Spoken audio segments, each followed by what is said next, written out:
hunting. I set the pace when I'm running. I always take what I want and I always give it 100. Don't need a bank, no I'm flooded. Play the game like it's nothing. I'm always thankful for something. Don't take for granted, stay humble. Now wake up!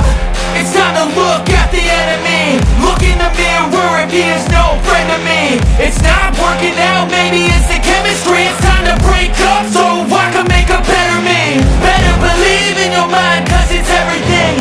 You can mold, shape, find almost anything. All it takes is some time and some clarity to find your identity. It's mind over everything.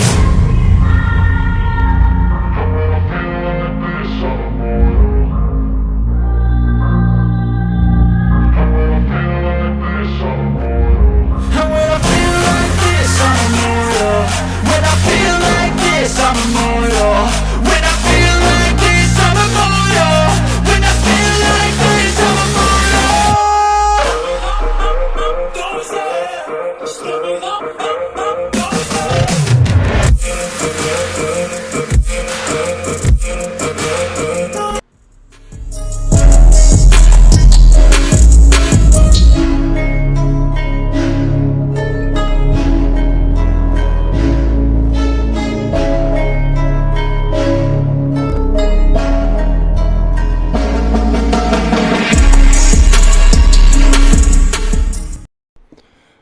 What is going on, you beautiful, beautiful bastards? Welcome back to Knock TV. I'm your boy Knock. And what's going on? I'm in a better spot today than yesterday when I streamed, probably right around this time. I thought about like just deleting that stream. I'm not sure that I will. But I was just having a moment, right? Like it was a very stressful day. It's been a very stressful 9 years of type 1 diabetes. And I was especially stressed out because since we had my daughter on the pump, it's been a lot better. Been a lot easier to keep her blood sugars down. She usually stays around 120. So she had went to spend the night with a friend. I had this gut feeling that I should have said no, but I didn't. And, she somehow joggled her pump loose, so the pump wasn't actually getting the insulin where it needed to go, and she went super high and got really sick really fast, and it just kind of threw me for a loop. I was frustrated, I was aggravated. I couldn't get any help. I haven't been able to get any help. And it gets really frustrating. So yesterday was a short stream out of frustration. I've thought about like deleting it, and I'm just like, well, no, this is the human experience. This is my life, right? This is what Knock TV is supposed to be. And this is what I'm going to make it moving forward. We're going to wade into some areas today that I probably shouldn't, right? I don't know very much about this situation. But it does kind of involve some folks. And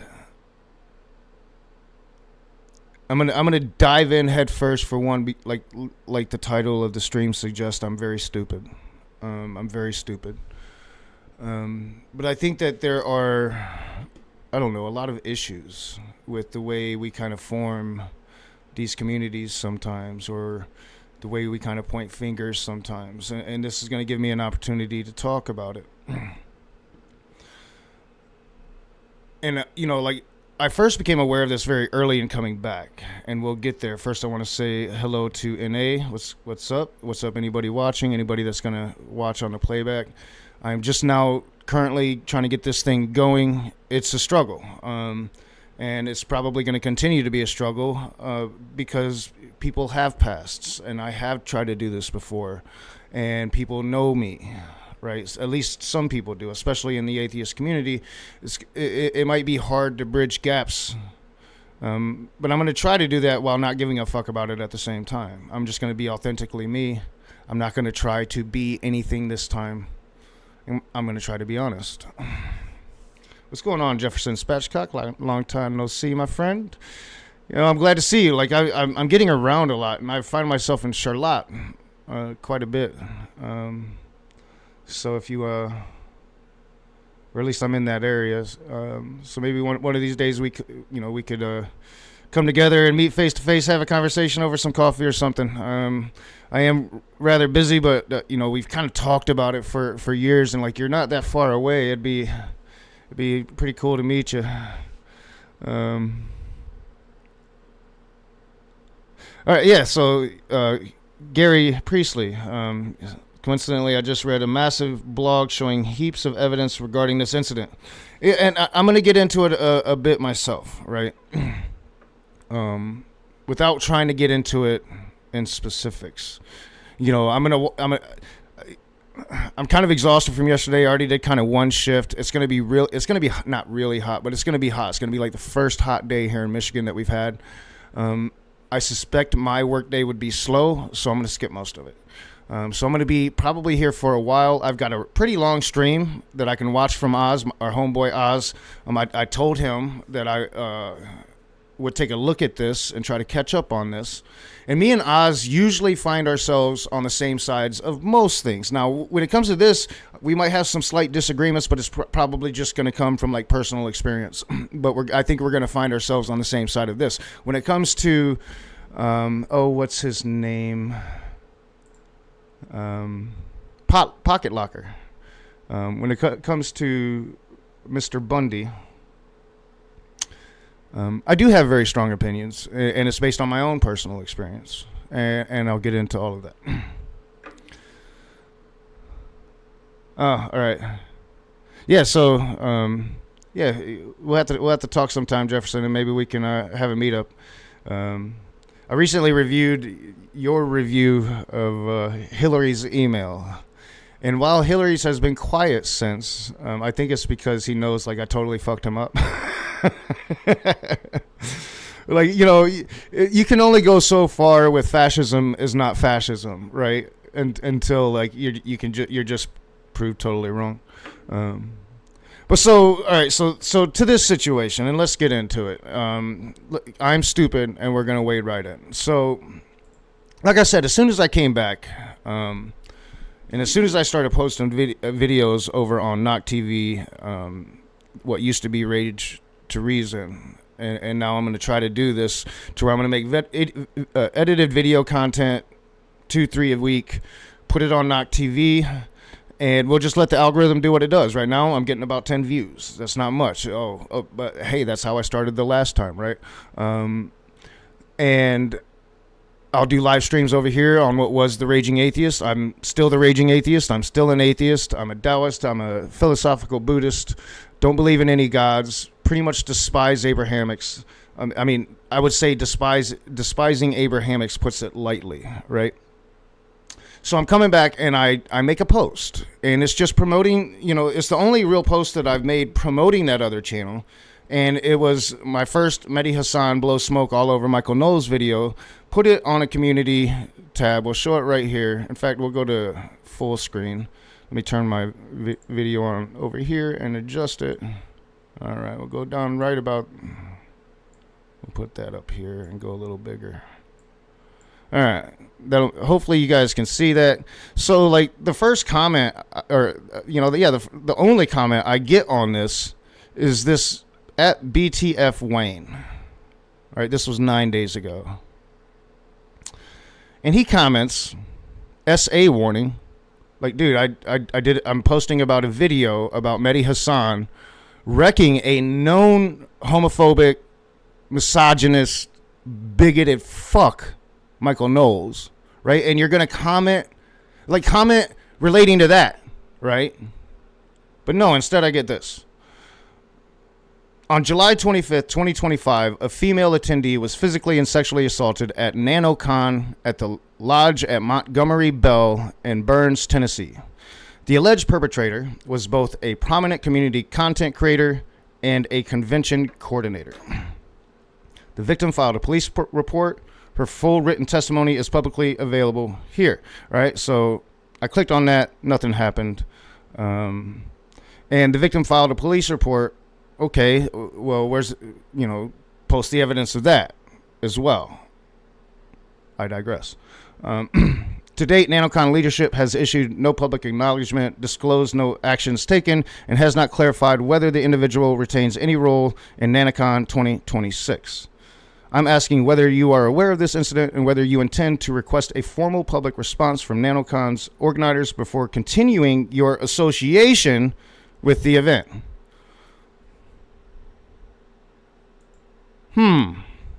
My association...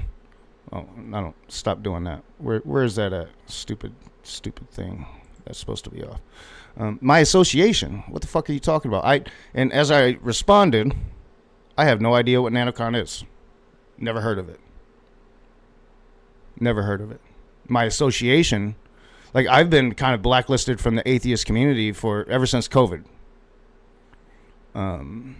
Ever since I received a phone call at 11 o'clock at night. I was drunk as fuck. I had just had a stream with Jim Majors on. Everybody loved that stream. All of my moderators loved that stream. My co-host, Ali, she loved that stream. She was part of that stream. It was a great stream. And at 11 o'clock that night, I get a phone call from Ali telling me that I need to delete that stream and I need to delete my friendship with Jim Majors. This happened, that happened, this happened, and that happened. And I don't really remember the gist of the phone call. I know one thing for sure. She recorded it. Because Ali records every conversation she has. A complete invasion of privacy. People don't know she's recording them. I know that she does it. So I know that this recording's out there. Right?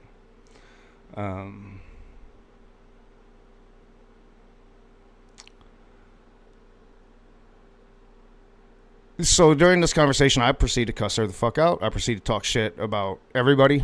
Like, again, drunk off my ass. I wasn't having it. And even though the allegations, as far as I know, proved true against Jim Majors in the end, I still stand by my decision, even though, me being drunk is no excuse for me treating her the way I treated her. But, like, I was drunk and I just had enough. I had enough of the cancellation bullshit. I'm not going to cancel this man for something he might have done. That's what court is for. That's why we have a judicial system, right? Maybe he did this, maybe he didn't, but right now it's just you telling me a thing. And no, I'm not going to just cancel and delete the last 3 years I've known this man because you're telling me a thing. And I stand by that. Now, the way I treated her was wrong.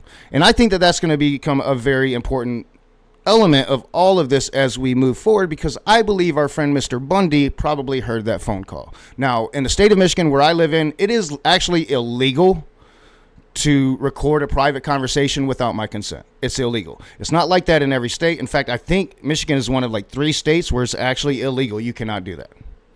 Right? So I know that she has one. I know that she has it. And I know that a lot of people have heard it. And if you hear that conversation, I'm not going to blame you for having an opinion about me. I'm just not going to. I was pretty fucking awful. I'm not going to fucking lie. I was wrong. I've said it a few times now. But I was right about the substance of it. Right?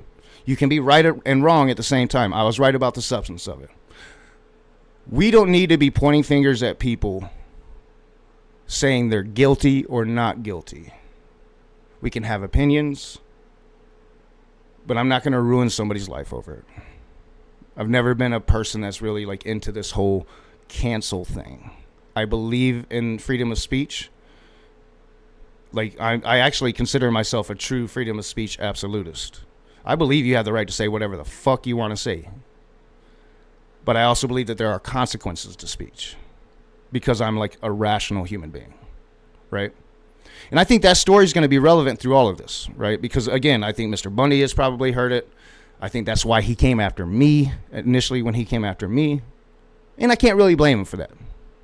What I can blame him for is this, I don't know, holier than thou attempt to be a gatekeeper. We don't need gatekeepers. Not in the godless community. Godless communities are going to... especially like if you're just coming out of your God, your God belief, right? Like you're going to be a pretty fucked up individual, right? You're not going to have my politics. You're not going to fucking believe a lot of the same things I believe in. You're not going to believe, you're still going to be holding on to a lot of your former biases as a believer. And there's going to be this process. A lot of people have a lot of anger during this stage. Hence the raging atheist. It's the entire reason I made this fucking channel, was to speak to those fucking people. Right? And like, we are a big enough minority. In fact, I would argue like we're probably one of the biggest minorities in the world, right? Us godless. That we don't really need to be like going after each other's throats unless we should be. That's just kind of where I'm at on all of this bullshit, right? Like that's just where I fall. And for you to like associate me with some kind of conference that I'm like basically blacklisted from this atheist community or whatever is kind of ridiculous. But even though I've been blacklisted from said community, let me defend it a little bit. Because any space that's going to make space for the godless to come together, right? And to just be free around each other, to meet other godless people. I cannot tell you how important that is. Right? I am a person that lives utterly alone in the middle of Battle Creek, surrounded by a sea of fucking believers, and most of them are MAGA. Right? Like, I cannot tell you how important it is to create a community for the godless. Especially if you're trying to bring them together in real life beyond the internet. So I looked at this NaNoCon, right? And I looked at these allegations. We'll start with NaNoCon. Let's go down here.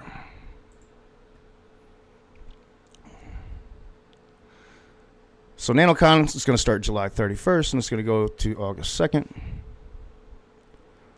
It's going to have people like Matt Dillahunty, Promise Backlund, Hemet Meta, Monte Mater, Fish Stark, Forrest Valkai, Candace Gorham, Glenda Jordan, Will Judy. Like I really like Will Judy. I'd probably go just to see him. All of these people, Mandisa Thomas, Gail Jordan, Kevin Crow, David Teachout, Sam McGuire, AJ Ruley, Jake Villa. Like, these are people that people are going to be able to watch, and then now that they can go and meet them, right? That's wonderful. Like, why would you want to cancel that? Okay, something terrible happened, and we're going to grant that something terrible happened. I'm not sure that it has, but I have limited information. So we're going to grant that something terrible happened at this event, right? For one, I've went to events like this since I was a child. I started going to NaNoCon, or was it not QAnon? So yeah, I'm thinking of the crazy stuff, but it was like Alkanon, something like that. It was like Alcoholics Anonymous, but for family members, right? I started going to that shit when I was like 10 because my mom was an alcoholic, and my dad thought that I needed that. So, and I went with one of my best friends at the time, and we went to these conferences, right? And even then, as a 10-year-old, I understood, right? Like, I'm going to be surrounded by like-minded individuals. At the same time, I'm going to be surrounded by potentially some fucked up individuals as well. There's going to be a whole lot of people coming, and I need to safeguard myself in this situation, right? And I knew that as a 10-year-old right up until now, right? Like, if you're going to a concert, right, you can't just go to a concert assuming everything's going to be hunky-dory. No.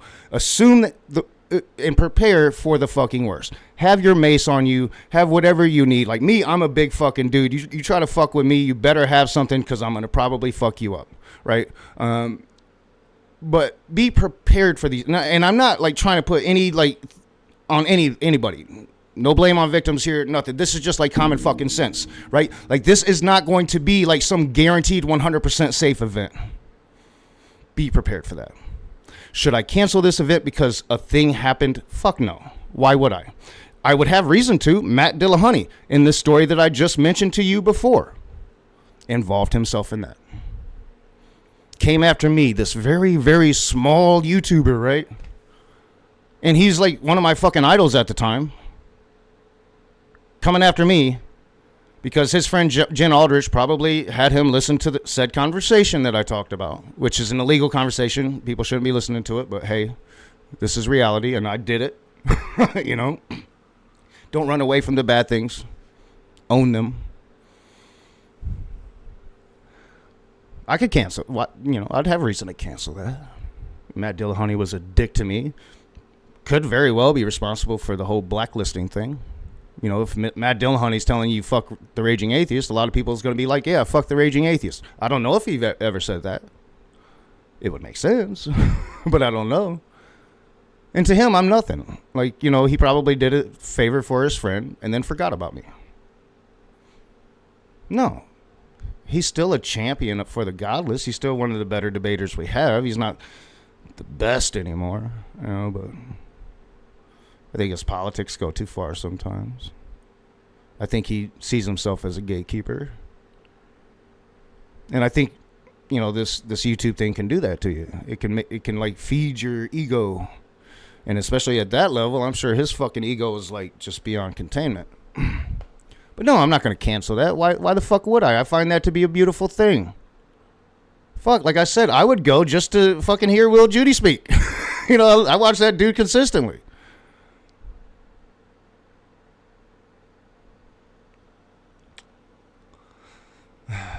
Just makes no sense, right? So let's grant that the thing did happen. So one of the links did open on the post I got. Before you buy a ticket, read this. 75 days, 5 hours, 22 minutes, and 33 seconds countdown until this event happens. So this is supposedly Atheist Community Accountability Initiative, right? Like this, immediately this gives off to me Candace Owens vibes. Now, most people don't know Candace Owens. Like, I know Candace Owens. I know Candace Owens from back when she was Red Pill Black, right? And she was doxing all of her former Democratic friends.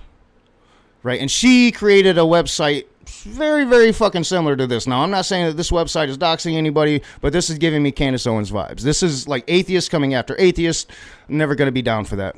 Never going to be down for that. We have a court system. If secular rarity committed a crime, we have a court system. Now, full disclosure, I kind of have had contact with Secular Rarity. Like when he first started coming around and, you know, doing his fucking channel, he would come in my side chat. At some point that stopped, probably because he heard said conversation from before, right? Like these people, especially Jen Aldridge. I mean, I've never heard the tape, but I know Allie. I know there's a recording of that conversation, and I'm pretty sure Jen Aldridge, who went on this campaign to cancel me, let everybody she could fucking hear it. Now, the same Jen Aldrich that you have heard, yes, if you were been around the channel, that I have defended several times against Smokey Saint. And I did that after and while she was going about her cancellation campaign of myself. Because even though I was a drunken buffoon back there, I was also still very consistent and pretty fucking honorable to what I believed in.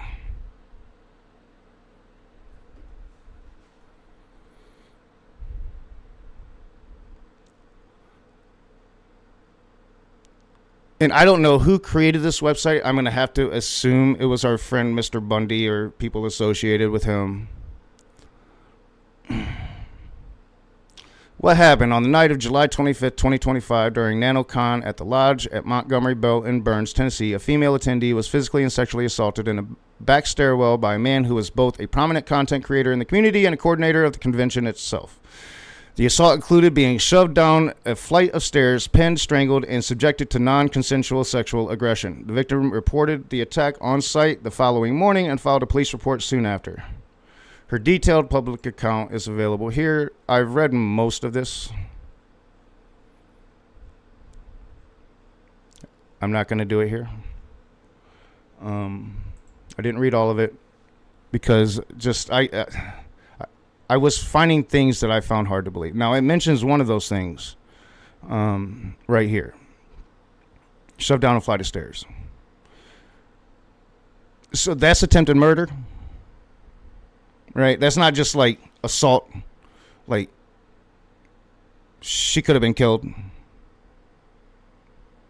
That's attempted murder. And yet you're still going to like follow this man up. I don't know. There's things about this shit that I just don't find believable. Now, my homeboy Oz, he's, you know, team victim, whatever. He just Oz takes, doesn't like the way our friend Mr. Bundy's going about things. Now, when it comes to our friend Mr. Bundy, again, I have experience. Our friend Mr. Bundy, who is going to be talking with SJ at some point during this stream. I'll probably be going, at first I'm going to cover a little bit of what Oz is saying, and then I'm going to cover a little bit of what our friend Mr. J. Bundy is saying. But I have experience with him. Where am I at? Right up here. Now, I don't know, 2 years ago now, when we were just coming out of the Smokey Saint thing, right? I just come out of that 2-year Smokey Saint ordeal, the back and forth, the personal attacks, the sexual allegations with Smokey. I feel like we proved that thing, right? But just coming out of that with a lot of like fucking emotional scars, mental fucking damage. Again, during the course of that Smokey Saint debacle was when I got blacklisted myself from the atheist community. Former friends were no longer talking to me. I mean, a lot of them. Utah outcasts,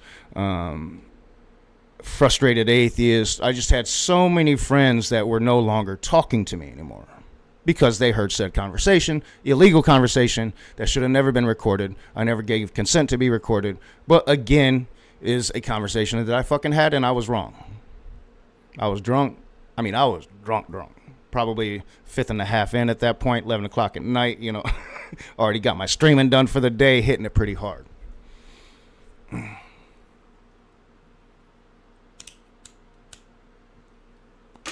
So it was during this period, Mr. J. Bundy comes onto the scene. And he had a small but substantially larger audience than mine. He had PhDs. He had far left politics that were like pure and points the finger and you're not pure like me. It probably had heard said conversation that I had had with Ali at 11 o'clock at night after I'd probably put away about a fifth and a half of Captain Morgan that night. Not an excuse to be an asshole, just reality of what happened. He starts to come in my side chat. He starts his cancellation campaign. And I was about to really start going at this motherfucker right here, Mr. Bundy. I was really going to start going at him, but I had some reservations because I do believe at the time my friend, like Maya, whom I've known in the community for a long time person in my side chats, she seemed to like him, so I'm like, all right, I'm going to give the dude a break. But I was about to go at him, and then I was like, you know what? None of this shit is worth it. I had my nervous breakdown. I stopped fucking streaming. I forgot about this cat right here. This Jay Bundy and his pure and righteous bullshit. So I figured, I told Oz I was going to kind of catch up on this shit. I think I laid out, you know, the gist of the controversy. So yeah, we'll see what's going on today. We're going to look at Oz. We'll look at a little bit of this Jay. I think I'm going to watch just a little bit of Oz because I do know, like, I haven't watched much of the Oz stream. I watched the little part that I had come in and said what's up in the side chat. And then I watched a little bit of like the beginning and I'm like, oh yeah, he's hitting some chords here. He's, you know, my boy is spitting bars. And then I figure I did watch about 10 minutes of this SJ and J stream. And I just have to say, like, if you're an atheist, right, and you can't get other atheists behind you in your cause, right, like, turning to the Christians that are going to use anything to go after an atheist community is pretty fucked up, bro. Like, that's just Candace Owens type shit. You know what I'm saying? You know what I'm saying? Like, y'all know what I'm fucking saying, right? Let's see what y'all are saying. All right, let's go. So theoretically, what's going on, my man? I know that you were in that Oz side chat. Said what's up to Jefferson. Hillary is cooked. Yeah, Hillary is definitely cooked. Gary Priestley and the police recommended filing false report charges. All right, so what did you say before? Coincidentally, and the police recommended filing false report charges. That wouldn't surprise me. Again, I read the statement, and I used to be a person and still do pretty much believe, you want to believe victims, but also at the same time, you want to be supportive. But there's a system, and we have seen that system played out, and we have seen people use that system for their own ends. Time and time again. You can't automatically assume, especially if there's red flags. You got to try to look at this shit unbiased. If there's red flags, let the shit play out. Right? All right, so you want me to cancel NaNoCon because, they're not doing what you think they should be doing. Now, according to NaNoCon, they talked to her. They've taken this seriously. They have come to the conclusion that there's no there. If there's going to be a police investigation, well, then let the police do their thing, right? And, I'm fully aware, in this country, sexual assault survivors don't get much justice, right? The system's geared against them. It makes it hard for victims to come out. There are those dynamics, and you can't ignore those dynamics, right? You just can't. What's up, Marty? Kent Hovind CPA. Jill's here, of course. OE got destroyed last night. He basically rage quit. I will be uploading the debate on my channel. Who the fuck is OE? I don't know who OE is. And Jill, if you say he got owned, then I'm going to assume he won. What's up, KCA Randy? Yeah, good to see you too, my man.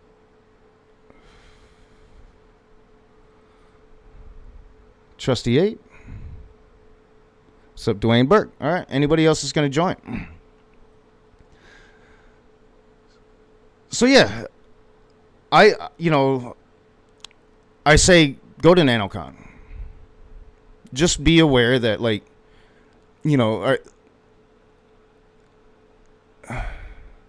so one of the statements was, I just assumed atheist men in this community would be different. No, you can't assume that. Why would you assume that? Why? Especially a lot of these content creators, they're surrounded by yes men. Their ego's been filled to the fucking brim. Why would you assume anything? And especially it's been proven so many fucking times. Content creator after content creator after content creator after content creator. I don't even have to list them. You probably have names going through your head right now, right? Men are pretty fucked up. We're just kind of fucked up, dude. It's inherent in our nature. We got a lot of fucked up old evolution shit to get over. It's probably gonna take a while. There's no justification by any means. Just prepare yourself for that, right? Always assume that. And that's coming from a dude, right? I'm straight up telling you, always assume the barbarity of men in any community. Fuck. Yes, protect yourself. Don't go away alone with anybody you don't fucking know. Stay in groups. All of these things, man. All of these things. It's just common sense. Now, it's easy to get into situations, right?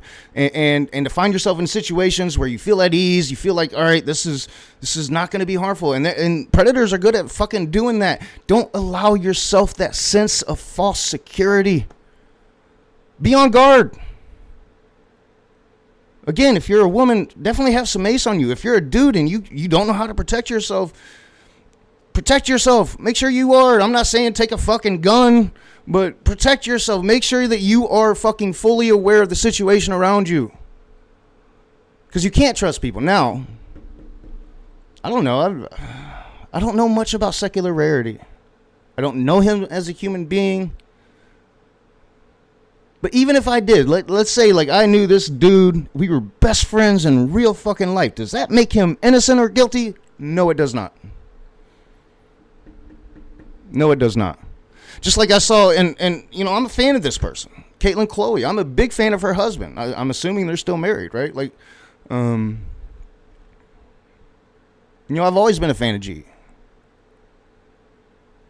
Me and him have had conversations. Me and him are usually, we pretty much got the same politics. And, you know, I find myself agreeing with Caitlin Chloe most of the time. But, like, she said the victim is a liar. And I'm like, unless you have evidence to back that up, I wouldn't be fucking saying that. You don't fucking know that. You know, the victim could very well be telling the truth, right? And that doesn't mean you should not go to NaNoCon 2026. These things happen at these events. Like, every fucking event like this is going to have something like this happen. That's granting that it happened. Again, I find this statement myself to be suspect. But that's just me personally, and I'm not going to go through it and try to bash a victim that could very well have a fucking real experience that she's trying to relay here. Now, as far as I understand it, I don't know her sister, but her sister is out here talking a whole bunch of shit with Jay Bundy. And that kind of opens it up a level, right? Like, I don't feel like you get to play silent while your sister is out here. And I saw that in the argument of Oz's side chat as well. It's like, well, they, you know, like, the victim requested silence, so, like, they're respecting the silence, but you know, it's pretty much like you should, I don't know, but, like, if the victim is staying silent, yes, respect her silence. If she's asking certain things, respect that. But if her sister's going out there saying things, well, then everything's up in the fucking air, right? Because you know, that's not support, that's suppression. If there's only one side of the story allowed to be told.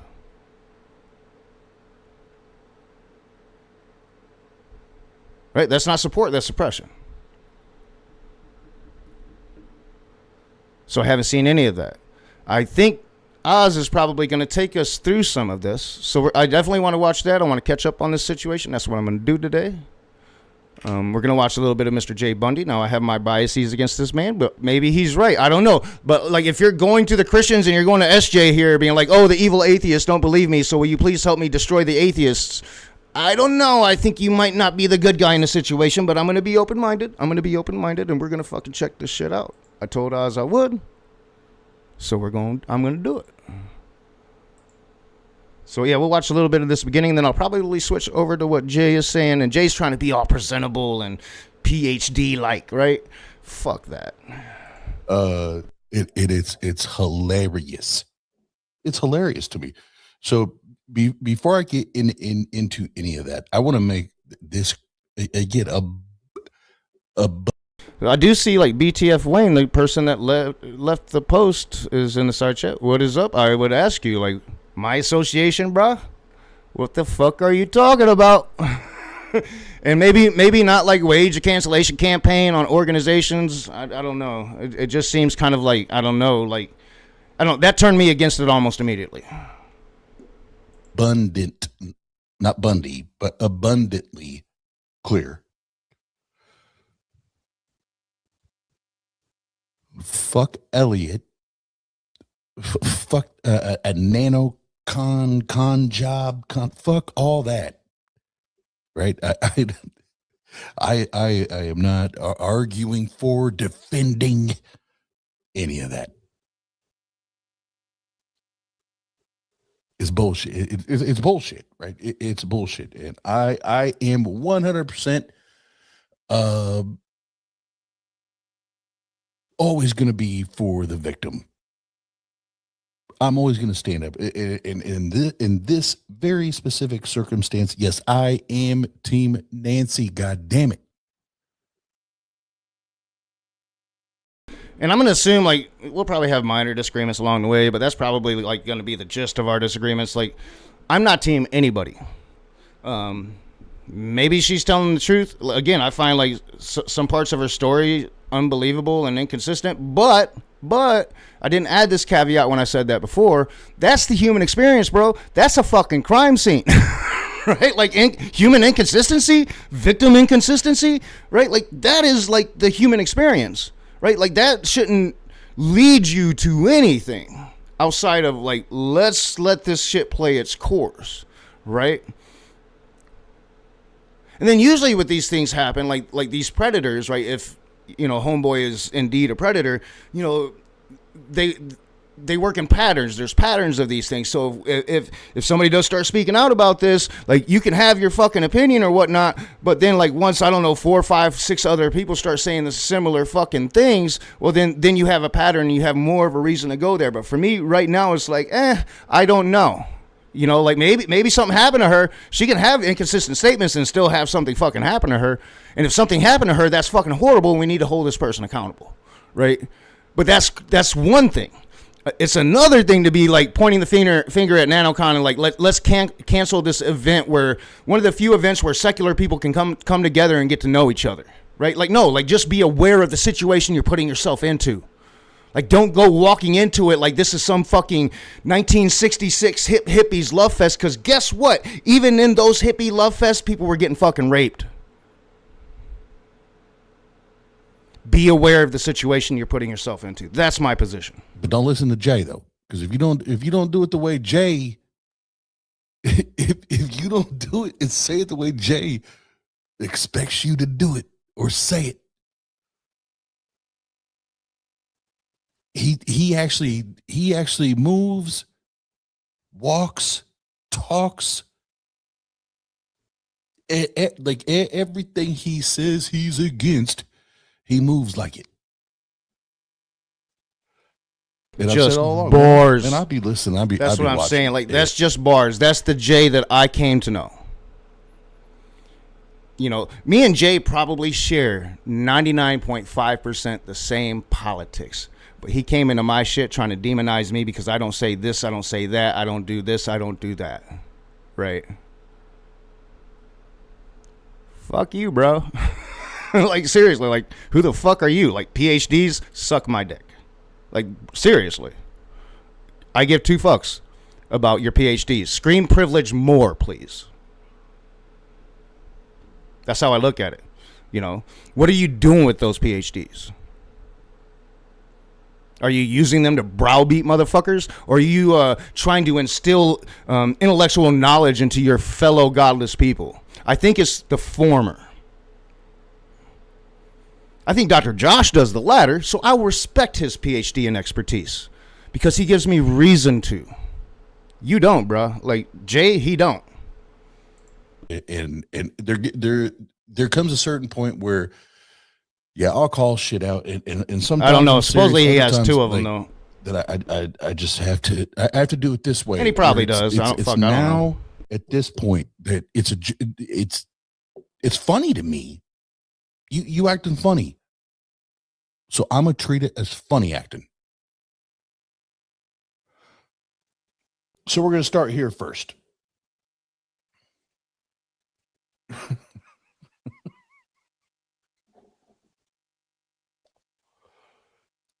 And don't mind the thumbnail. Take away from that what you want to take away from that.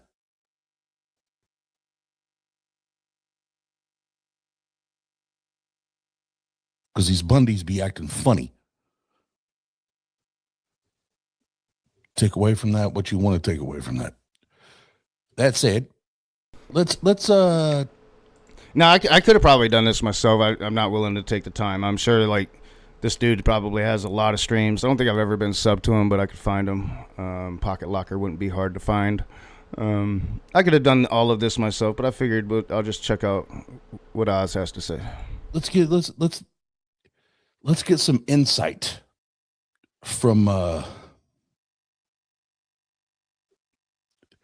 Yeah, well, and that's one of the things, BigZebra.com, I'm not quite sure of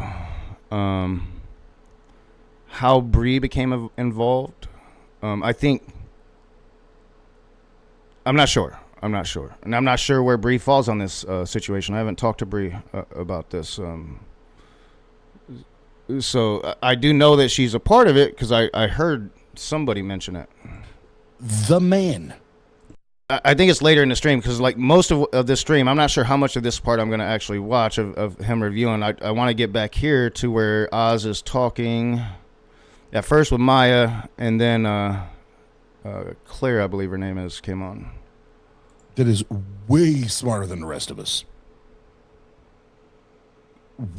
Definitely me. Definitely way.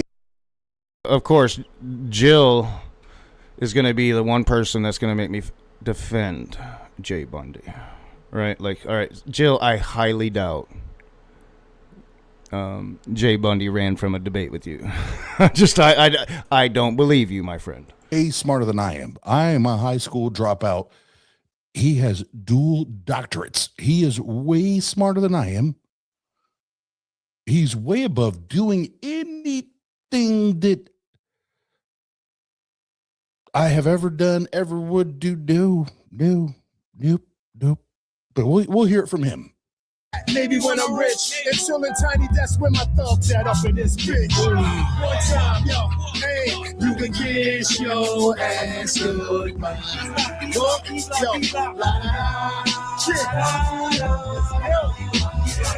time you can kiss your ass goodbye. Hey, yo, stop, you got him, go. Let's go. What up, nigga? You cut up, nigga. Shoot shit to lift the truck up, nigga. I'm just like letting this shit play. I don't know if I can play that. What'd you just say, Jay? I know like Oz has to have like different things on his channel for him to be able to play his music. I'm pretty sure. I probably actually could. I'm demonetized. I probably wouldn't have. Shit, we've been covering shit. We've been covering what happened to my friend Nancy. Mm-hmm. And since the ops decided to roll out on Nancy. Yeah, we just. I'm not going to show the side chat, but like at points I might. But I mean, I'm not really interested in calling anybody out, you know, for what they're saying in side chat. People are allowed to have their opinion, so I'm definitely not going to show that. And I kind of already pointed out like the couple like major gripes I had with what I had seen and from the little bit that I had seen in the side chats. I don't know. It's just like we show up really to get with each other, but then we be like, "What y'all want to do?" And they be like, "Yo, we just chilling around talking about how the ops just got the game all fucked up and shit." And we was like, somebody said, "Y'all want to roll out on the ops?" And we was like, "Yeah, let's roll out on the ops." So we just strapped up. Yeah. So Jay, is this dude like a teacher or is he like a gangbanger? I don't like roll out on the ops. What the fuck are you talking about? Like, and I'm reading in the side chat. First time I ever entered one of Jay's streams, I said this seems a little culty, and that was in the early days. Yeah, like. And that's what I know of this dude would probably be from what's considered his early days. A couple years ago, he came into my side chats, and I think the new channel, and it just seems like my way or the highway, and it's like, nah, bro, you know, it's not going to work that way. Yeah, very culty. So this is where you have no street cred, bro. So stop doing this. Yeah, exactly. Like, are you a PhD teacher? Because like he, and the other thing we're gonna watch. In fact, we'll probably go ahead and switch over to it now. Like that's like he's portraying himself as this like nerdy intellectual type. Like, what is it? Are you the nerdy intellectual or are you the gangbanger rolling out on your ops? Like which one is it? Seriously, because like it like say that this story is true and this victim. Should be supported. You're doing an awful lot, I would say, to probably push support away from the victim. In fact, like if I was the victim and I really cared about like, you know, this issue and NaNoCon, you know, retribution or whatever, I probably wouldn't attach myself to Pocket Lock here. That probably wouldn't be the best course. We'll watch a little bit of this and then we're going to flip back to Oz. Hi, everybody. This is S.J. Thomason, where truth matters at Christian-apologist.com. And today we're going to, an atheist and a Christian are going to walk into a bar. And so I have a very popular atheist with me. His name is Jay, and he goes by Pocket Locker 86. He's got a channel that I've been following now for about, I think, almost 2 weeks. No, I do not care about his accolades. We're going to talk today about some of the interesting stuff with this whole situation with Nancy, secular rarity. We're going to mention some of the 10-page document that Nancy had brought up and some of the harassment that unfortunately she's been facing and that the community has heaped upon her and heaped upon others who've been defending her. And so one of her biggest defenders is Jay. And so without further ado, I'm just going to let Jay introduce himself and kind of we'll go into how we're interested in this particular topic. Yeah. Hi, my name is Dr. Jay Bundy, and yeah, I'm a college professor. So I know SJ. Known her for years. I'm usually fairly easy on SJ.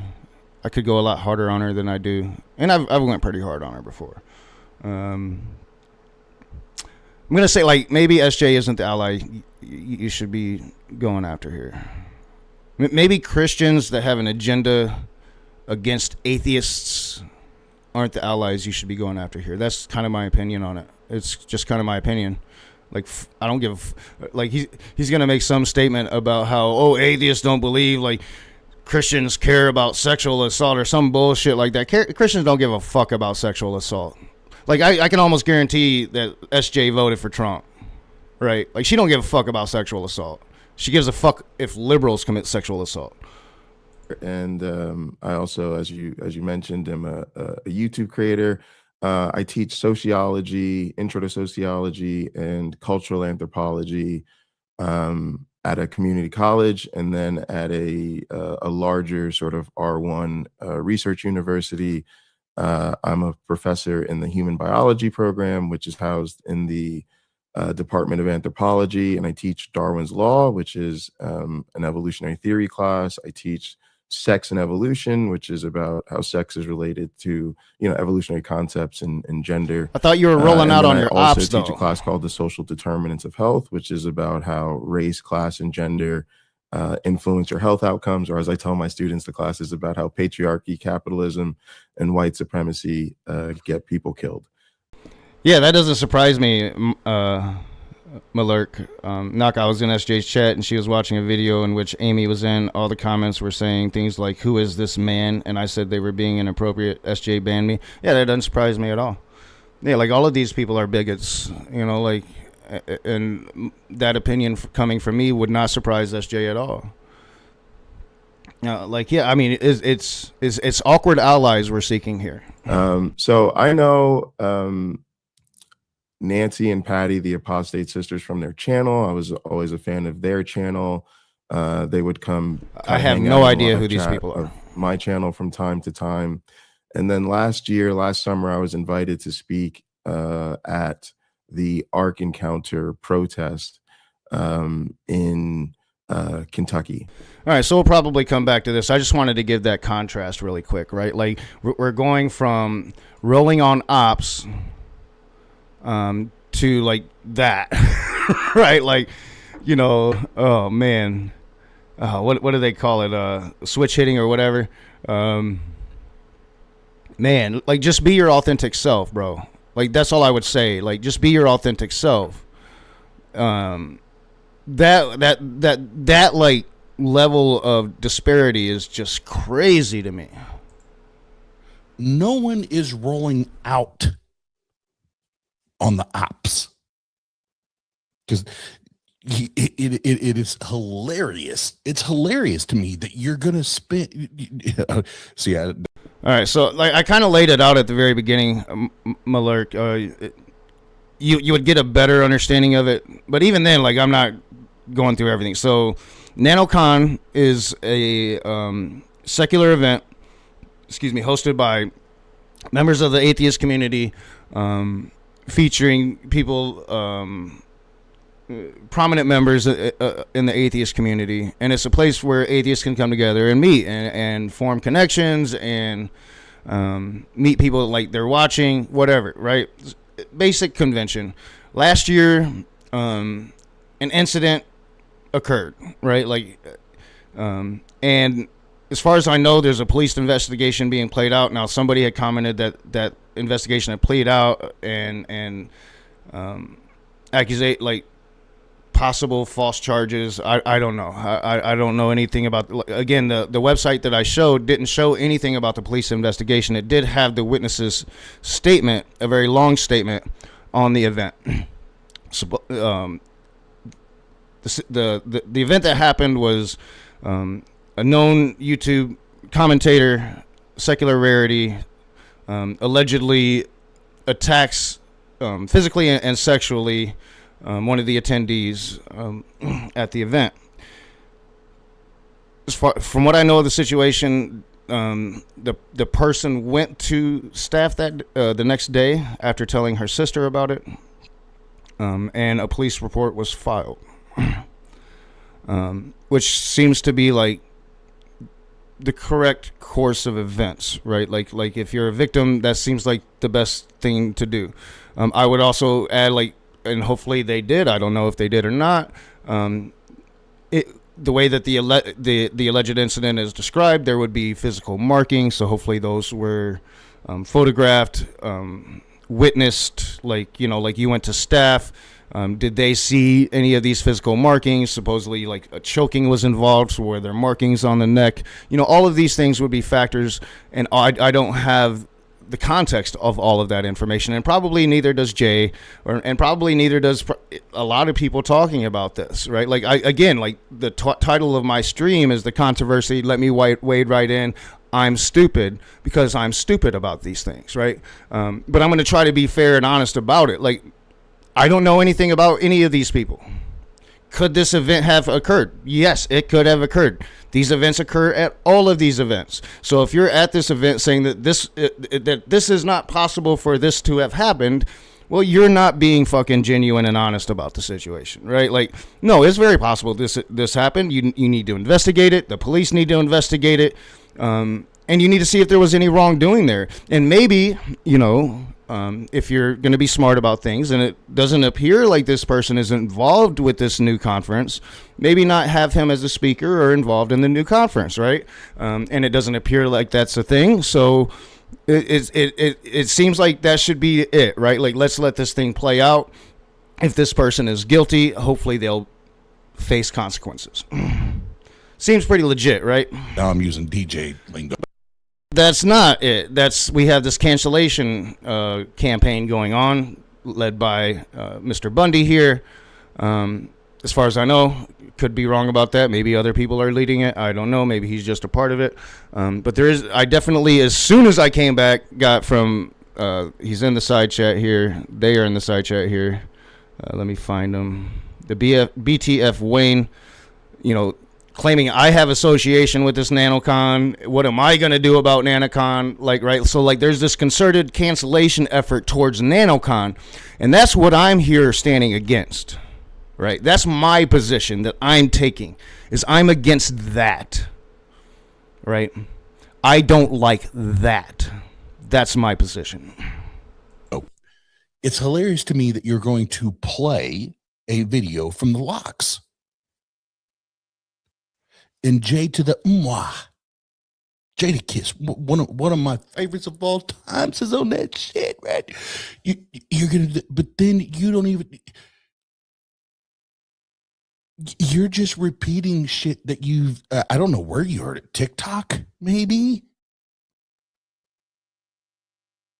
Nobody is rolling out on their ops. Yeah, preach it, Oz. Preach it, Oz. Like, I don't think I've ever rolled out on ops, bro, and I was a drug dealer. Like, back in the day. Maybe when I was in prison, like, actually gangbanging, we probably rolled out on some ops. We just didn't call it back then. Call it that back then. We called it doing a gang. Like, we're about to bang these motherfuckers, right? That's what we called it. But, like, times change, and so does lingo. But yeah, I just don't see Jay Bundy here rolling out on ops. I just don't. Like, you're one thing or you're the other, but you can't be both. Maybe you can. Maybe you can run that secret life for a while. But I'd say at this point, you'd have done lost all tenure. You wouldn't have your career. Like, yeah, you ain't rolling like that, bro. No, they roll up on their ops. Like, if they about valid life, point, Oz. right? But you don't roll out, you roll up. Valid point. Get that, Jay? Know that lingo. Well, that was probably really loud Because for all again, of you. like,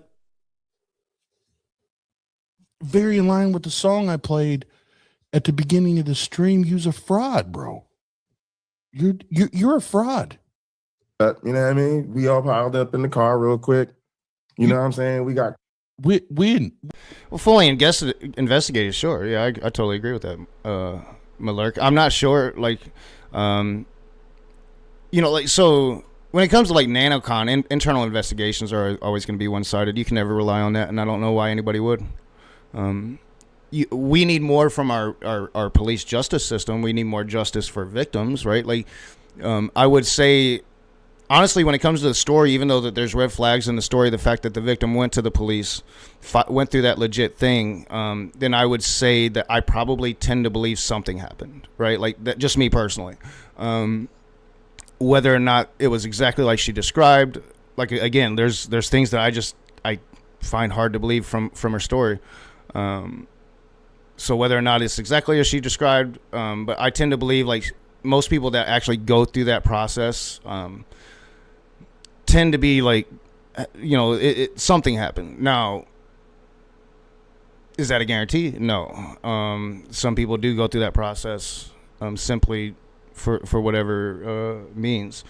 And just because it appears, as people are pointing out, like the police found reason to press false charges, I don't really I don't really put much credence into that either, because police, I think, look for ways to file false charges against victims, and I think that this is like, if I really wanted to take the time, it would be pretty easy to prove that case. There's just been too many instances of it to where victim files charges and then 2 months later police are filing charges against the victim, right? For one, these things are really hard to prove. That's why I say document. Go get a rape kit if there was any penetration at all involved. Get that shit immediately. Document, because the more documentation you have, the easier it's going to be to prove. And even then, the cards are stacked against you, and the current political, the way the current system, I shouldn't say political, the way the current justice system is set up, the cards are still stacked against you. So I don't really put much credence in any of that. I think an incident could have happened. It doesn't mean that we should be canceling NaNoCon. When did you pile up in a car? When did you pile up in a car and go, as you say, when did you pile up in a car, Jay, and go on anybody? Crunk real quick. We got our drink on. We got our smoke on. You know what I'm saying? Then we just rolled around the block and we, you know what I'm saying? When did, never, Jay, you never did it. You never whipped around on anybody's block and went, whatever is, you never even did that. I don't know if that's an airsoft gun you're referring to. I don't know if that's a Nerf gun, maybe a super soaker, but nobody's rolling up on, or sorry, what do you say? See, like, I'm more interested, because I'd make fun of that all day too, but I'm more interested in like what Jay's saying, so I probably should be. Insulin. Oh, yeah, it's and I don't want to get too far ahead on insulin, but they're trying to refill her insulin. Like, we don't even use, like with the pump, we don't even use half the shit we put in the pump. I've got to start like adjusting that, so we're going to be using less insulin once I adjust that. So it's like, man, I don't think I need insulin yet. I still got a vial and a half.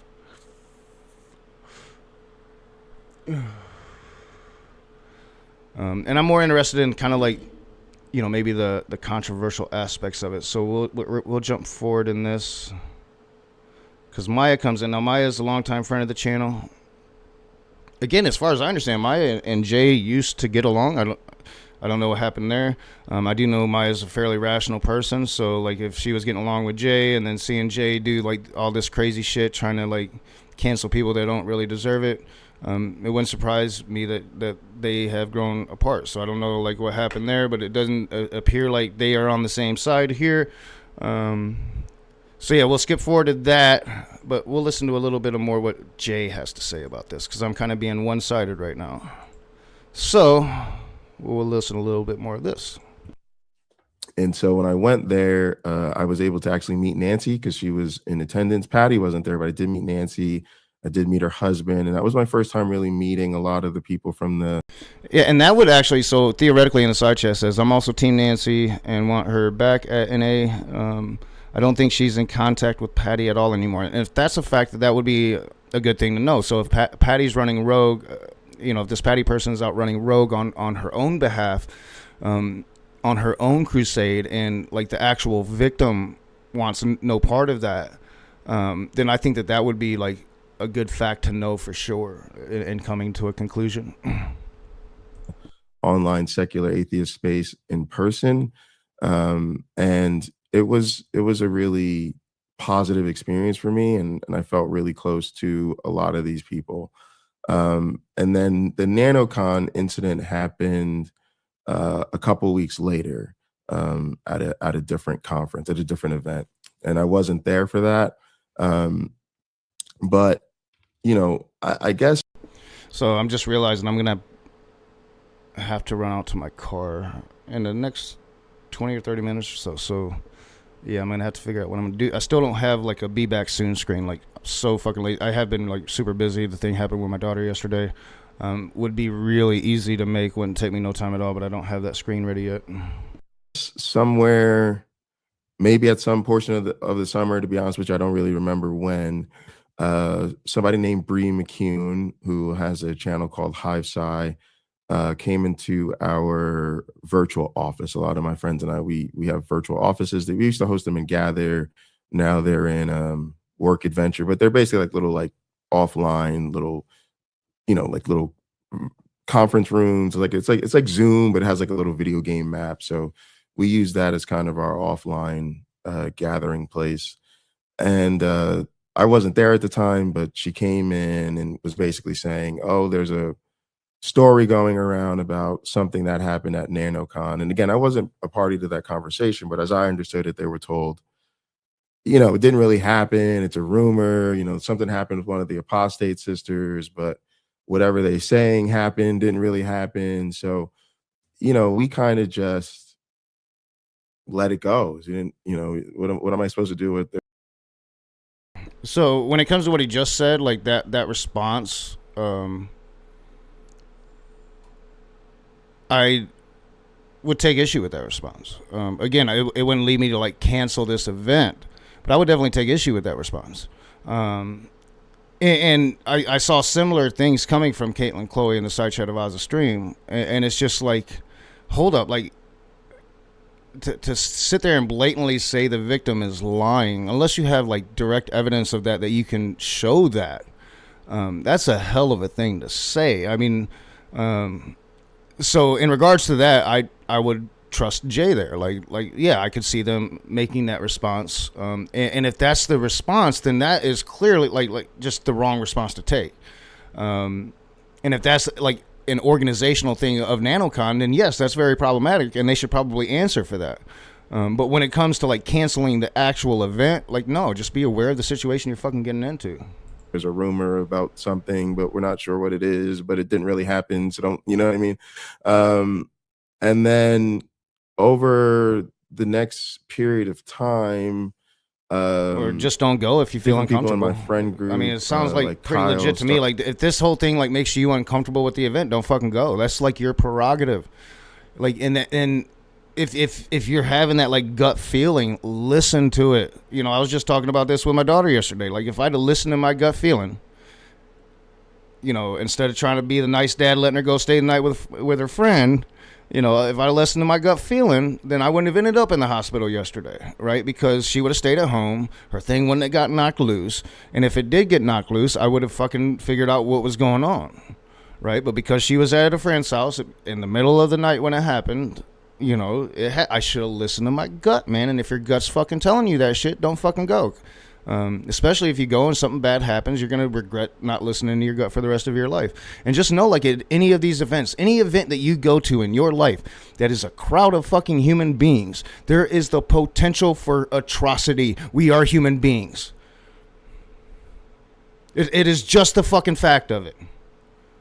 We are an awful species, but a beautiful one at the same time. And that is the paradox of humanity. Started to hear different details and different stories emerging, and starting to say these stories aren't adding up. They're not making any sense.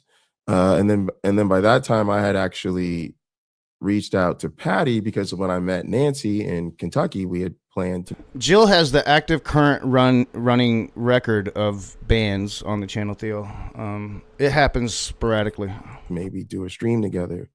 So Patty and I were talking, and we did a stream together. And then, I reached out to say, hey, I have some female friends and they're survivors of sexual assault, and they're saying that the story about what happened to your sister that's going around isn't making sense, because I didn't know, and I didn't want to just approach Patty and ask her about it. I figured this is something serious and something private, and it's not really my place to, be. All right, so, and what we do know for a fact is, like, the victim herself said that, she didn't want to talk about this, right? Like, she went to the police, she filed her statement, but again, like, if she didn't want to talk about this, why is the statement on the internet, right? Like, I don't understand most of this. It seems like this is a private matter that should have been handled privately. Outside of the fact, like, this particular person, like, and I tried to find Secular Rarity's channel. I couldn't find a channel. When I did a search, all I got was like a bunch of like the atheist experiences with blah blah blah. Like, so I'm not sure what's going on with this dude. If he is, facing consequences for this or not. But whatever comes of this, like, you gotta, like, just kind of follow your instincts. Any of these events, man, they're going to be very problematic. There's going to be decisions made that you're not going to fucking agree with. Like, that's every fucking conference you're going to go to. If you're going to start getting involved in conferences, so I've never been involved with atheist conferences. I have spoken at conferences before for, God, I can't remember. What is the fucking name of that organization? It's not Alcoholics Anonymous. AA for Family. What is that called? Al-Anon. All right, Al-Anon. I've spoke at many conventions for Al-Anon, starting when I was, like, the first time I was like 12 years old. You just need to be aware that these conventions aren't always going to agree with or line up with your moral conviction, right? Like, they're going to do and say things that you don't morally fucking adhere to. Just go into the situation being prepared. If you find the situation morally reprehensible, then don't go. But when it comes to, like, canceling organizations, again, especially organizations that are doing the very rare thing of bringing the godless together or trying to make an attempt of it, outside of some, like, egregious, like, just, like, covering up of, like, which has happened in circumstances. I'm thinking of a few, like, I'm not going to say names, but, like, key, highly profile members of the movement finding themselves in sexual harassment charges at conferences very much like these. And usually when it comes to these matters, the conference themselves find themselves between a rock and a hard place, right? Like, you have personal connections with the people that are being accused. You feel like you know them, like they would never do this sort of thing.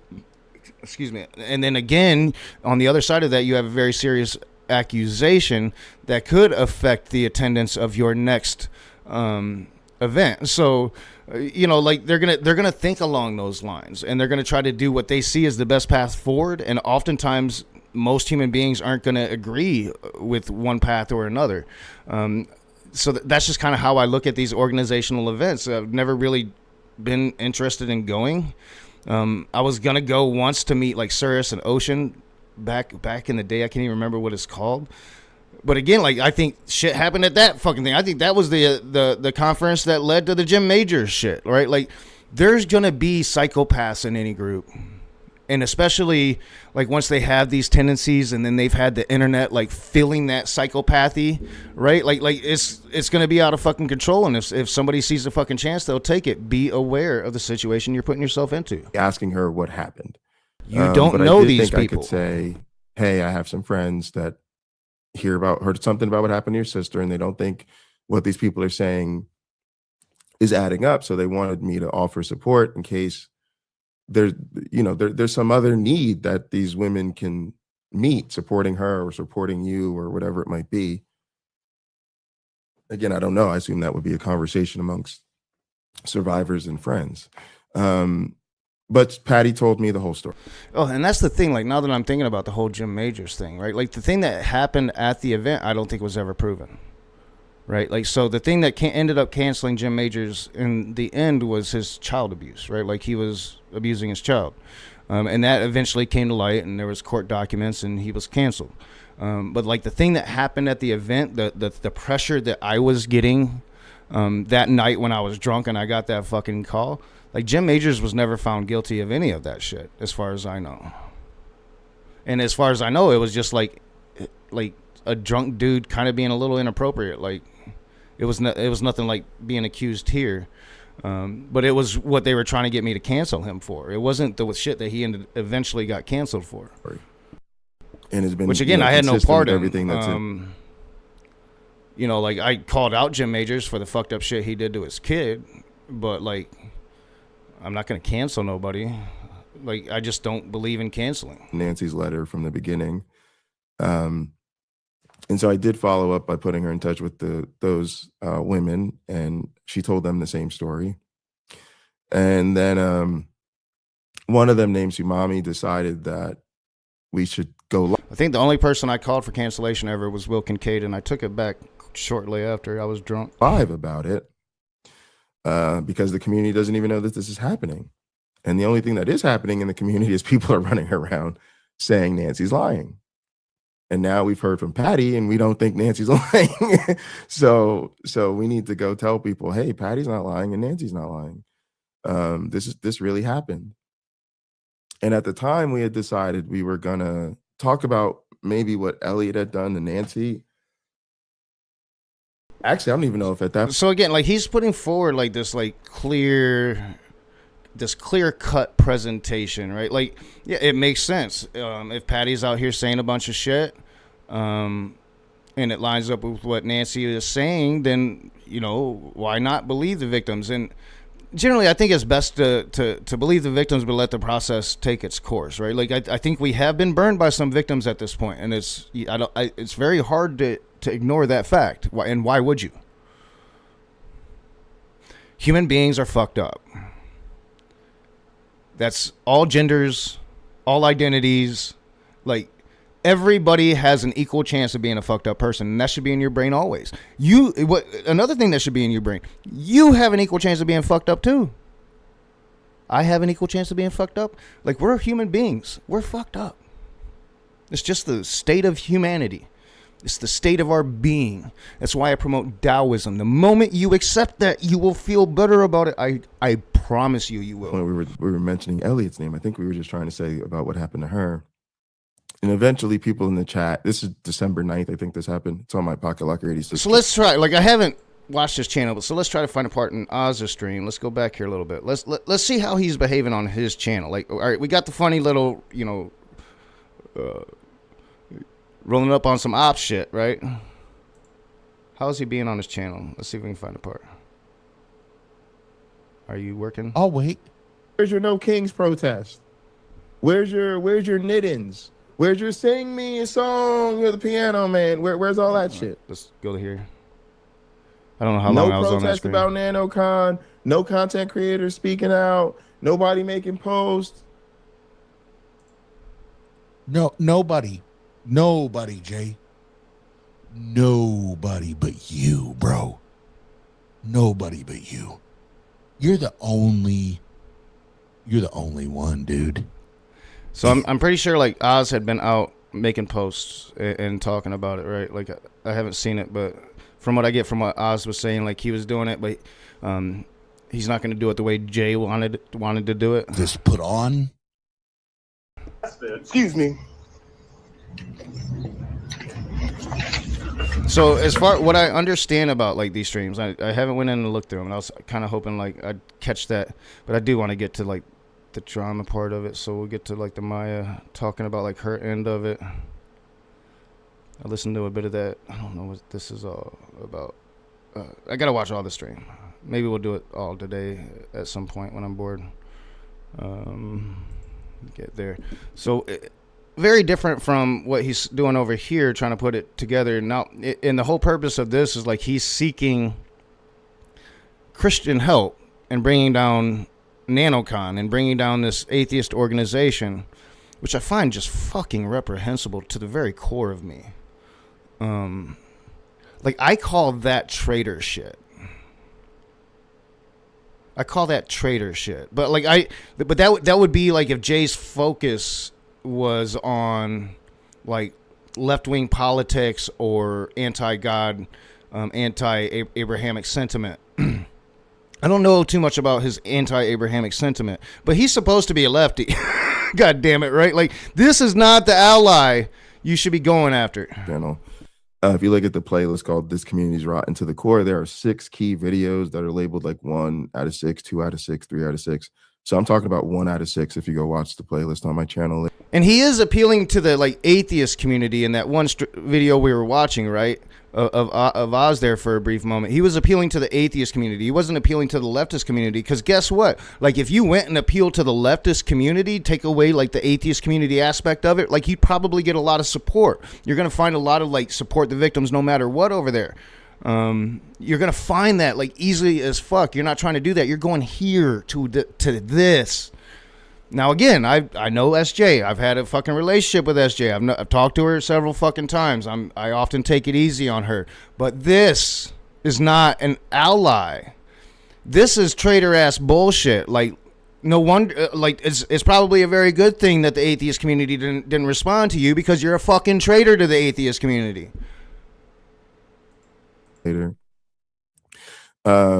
But when we did that stream, people were basically saying, well, if there's danger in the community and people are behaving this badly, you need to tell us who they What's are. up, John?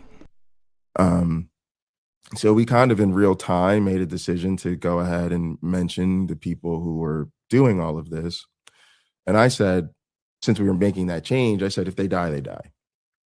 And I explained that what I'm saying is, if there are social consequences for their behavior being exposed and people saying, hey, here's what this person did, then there are social consequences for their behavior being exposed, and they'll have to live with those social consequences. Now, some of your audience might recognize that phrase, if they die, they die. It's from Rocky. It's a Rocky quote. If he dies, he dies, right? Okay, so this is like his justification for like this thing he says on his stream, I guess, right? Like, if he dies, he dies. I don't know what that's a reference to. I don't know if that's a threat for violence.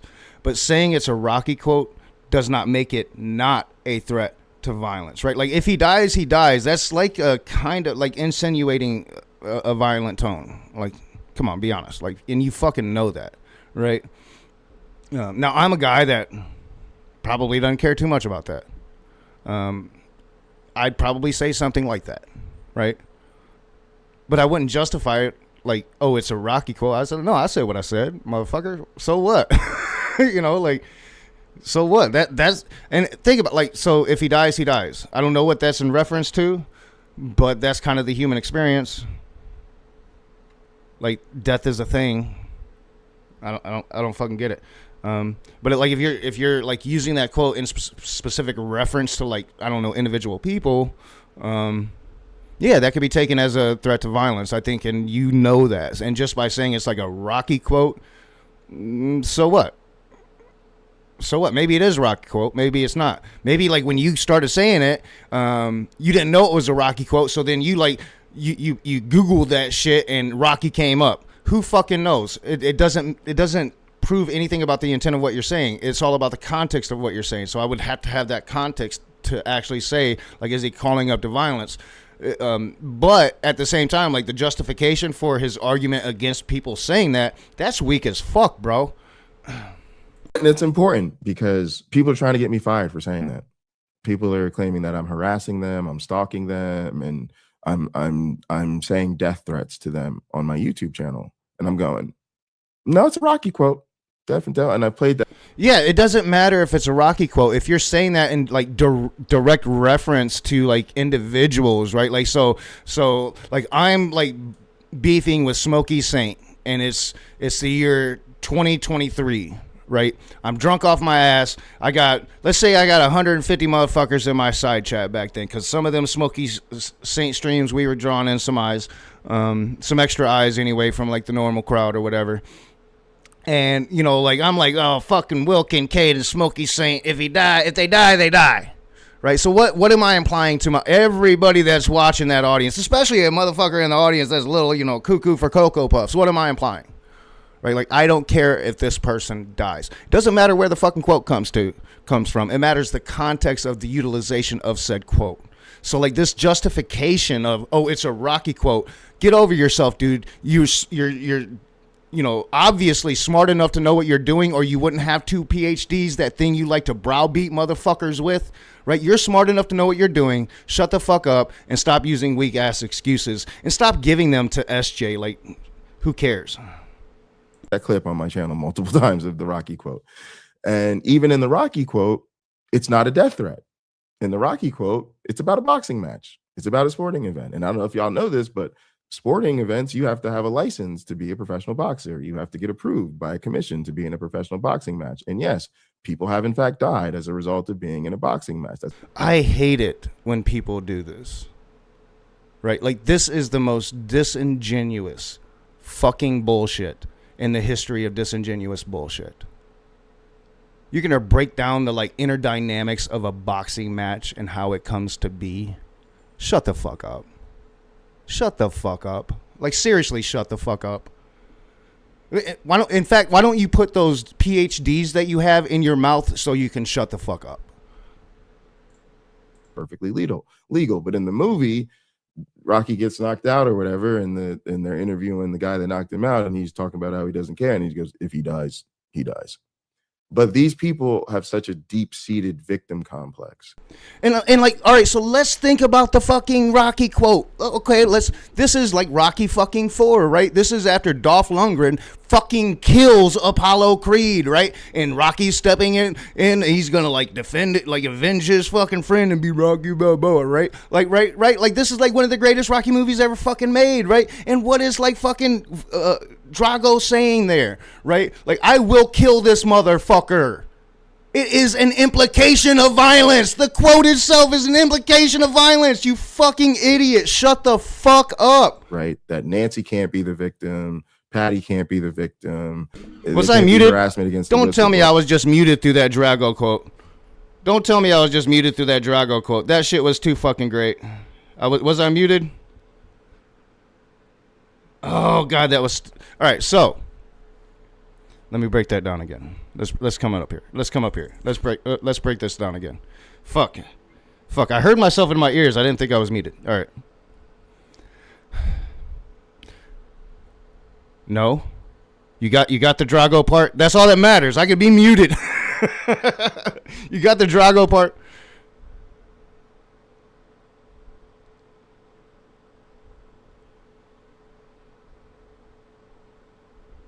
All right, no, you guys got it. I think you guys got it. All right, yeah.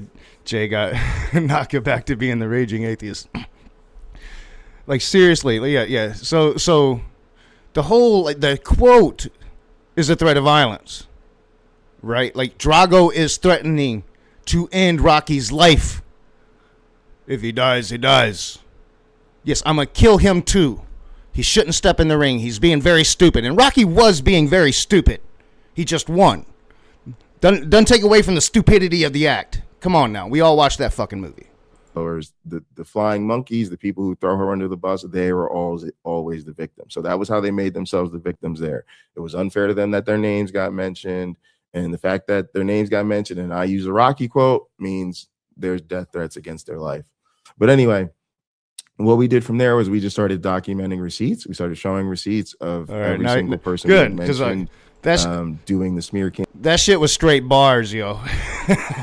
I'm gonna show you how conceited I still am. That shit was straight bars. Campaign, doing the slut shaming, doing. I am like having issues like being on the right screen too. I got to pay attention to what the fuck I'm doing here. Right? You know, for the next few months, I would say, I was coming out with streams about it from time to time and talking I see about Messenger. it. I see Messenger. Like, we're getting all the old crew. We're gonna get all the old crew. We need to have a stream, right? Like, I don't know. We'll have a stream and get all the old people. We'll have Marty and John, and I don't know. We'll see if Maynard Saves can come on. Like, that old fucking crew, man. That'd be fucking awesome. We need to make that happen. To it, and then things went relatively quiet because we weren't hearing anything new. The community did not respond. There was nobody came to help us. Nobody came to support us. Nobody else. Yeah. I think Theo, you're saying it like so. Obviously, I have a dislike of Jay here, right? Like, so Jay, he He came at me a couple years ago, so I got a little bad taste in my mouth already coming into this, right? My position on like the victim being a victim, the victim's a victim until proven otherwise, and I don't really necessarily take what the police says as proven otherwise. Now, go read her statement for yourself. Believe what you want to believe.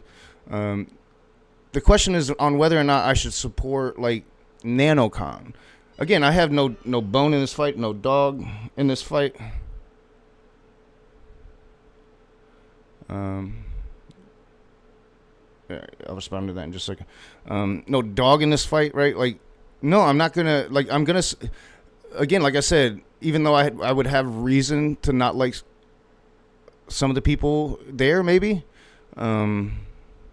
No, like I find it to be a noble thing to try to get godless people together. It's very hard for us to find communities, especially in real life, to make real life friends, to make real life associations and relationships with other godless people. Like for me, that's nearly impossible. I have nobody here in real life that I could claim that with, right? So like, no, I find the thing noble.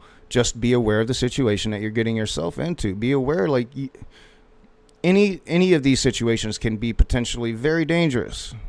You know, don't go in to these things with rose-tinted glasses thinking everything's going to be okay, because it might not be. Safeguard yourself. Stay in groups. And if something happens, take as much fucking evidence as you can. Started making content. And we're not going to, like, so I'm going to play this for a second. I'm going to go and let my aunt take my car real quick. And I'll be right back. At that point, it kind of just felt like, all right, well, we did what we can. But now there's just a smear campaign against us, right? So as a result of us reporting it on my channel, all three of those other whistleblowers, they had all their wrenches taken from them wherever they were modding channels. They had, they lost a lot of their friends. They were kicked out of Discord servers. Patty and I both had upcoming appearances in the community canceled. So we were blacklisted. We were blackballed. We were blacklisted. We were completely cut off from the community. And then at the time I was working 2 jobs. So I was very busy teaching. As you know, we're getting towards that little end of the semester. So we got a little bit of a break here, SJ, right? Before things get too crazy again. Exactly. So that was kind of a lull period. And then, you know, Nancy did catch wind of everything going on. And she noticed how much people weren't believing her sister. And now how much people weren't believing these other. All right, good. I had it muted. Y'all didn't hear that. I'm gonna let my aunt use my car. She's older. Of course, she's my aunt, you know, and I'm not a spring chicken. And she is hot, and she's about to go to this nursing home. And I'm like, you can't go there and get arrested because I need my car. You know, like I ain't walking however long to go get my car. You don't hit anybody. Oh shit. All right, so yeah, I have my biases against Jay here, right? That's, you know, I'm gonna own that. I don't like his style. I don't, you know, it was the same thing that I grew wary of with the pagan crowd I was hanging around with, and John Peterson in the side chat can attest to this. We both grew very, very wary of this. We both talked about this for a very long time, and that was like, you know, just pointing the finger at everybody, saying, you know, this person ain't cool enough to be with us, to be part of us, right? Like, there was a lot of that shit going on back then, and me and John both, and more people than that, like, you know, and ultimately I was to blame because I allowed that shit to happen in my community on Discord, right? But we were always like, man, this ain't it. Like, this is kind of stupid, and I think both of us in our ways came out against it every chance that we could. So like, I've always been kind of against this shit, you know, this woke scold, you know, you don't belong with us.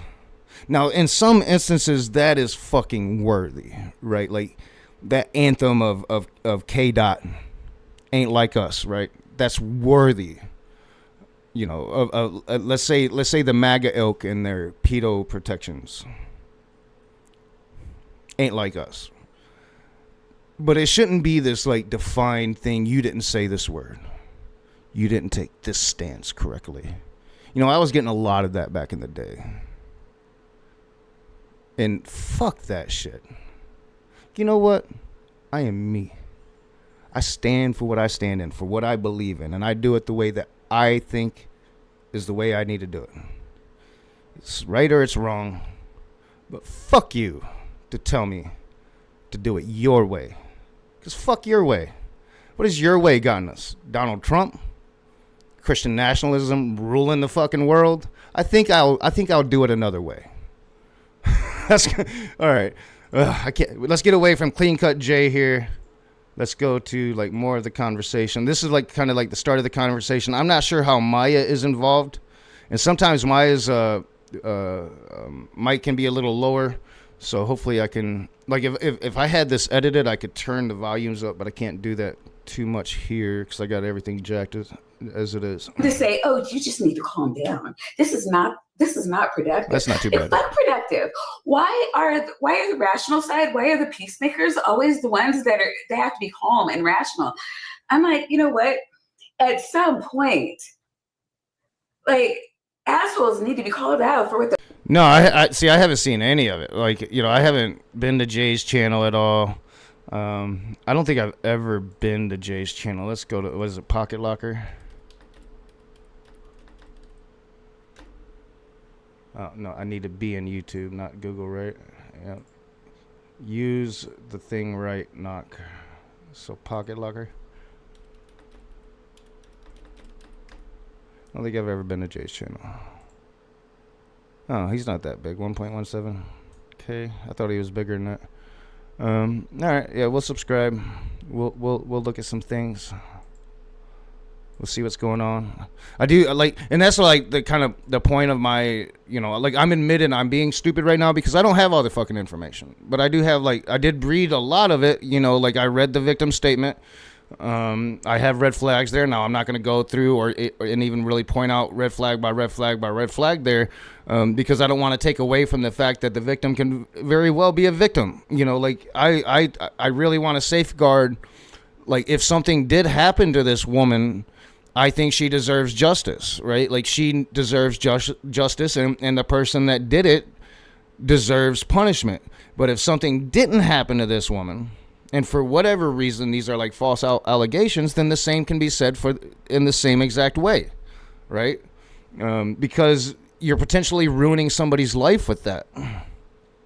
But that needs to all play out. And I would say, like, honestly, in this country, the odds are favored in favor of the assaulter, and the assaulter could very well be the assaulter, you know, like, but the cards are going to be in their favor in this country, and we need reform there. And it's kind of why I don't know why I'm not hearing myself, but it's translating. But I'm not hearing myself now. I think my fucking stupid ear headphones are fucking up. Yes. Very raging today. I had a rough day yesterday, so, you know, yeah, very raging today. And Jay does tend to do this, especially like just two-faced bullshit like this. I hate this going to this, or going to like how he was in this stream, right? Like, be consistent. Just be who you are. You know, this fake ass bullshit of being one way or another to depending on whom you're speaking to is fucked up, right? And like, if you're gonna come at me 2 years ago, like, I would have totally respected it more if you would have came at me and said, like, bro, I just heard this fucked up conversation that you had, and I don't like you, as opposed to like trying to attack my politics and saying I'm not like really left wing or whatever the fuck you was trying to say 2 years ago about me. Right, because I am as left-wing as you're probably going to get in this country, and if you don't like it, go fuck yourself. That's just, I don't care. I'm not going to be your kind of left-wing. I'm my kind of left-wing. And if anybody on my Facebook page, when I do post, 99% of it is anti-fascist bullshit. You know, like, I am calling, like, I hate fascists. That's what I hate. And that applies to like people trying to like dictate how one must be a thing. Bro, fuck your atheist fascism or however you're going to brand it. Like, I ain't got to be like you. I ain't got to be you. I ain't got to do it your way. I'll do it my fucking way, and I don't give a fuck if anybody ever watches it at all. I could care less about that. And that's kind of the difference between me and this fucking prick Jay, because I think he cares very much about that. And I understand. I used to care about those things. But let's listen to some of the drama side. I want to kind of see how like Maya got involved with this. Because I do know like she used to be involved in Jay's little community. And again, I thought he was bigger than that. I thought he was bigger than my channel when he first started attacking me.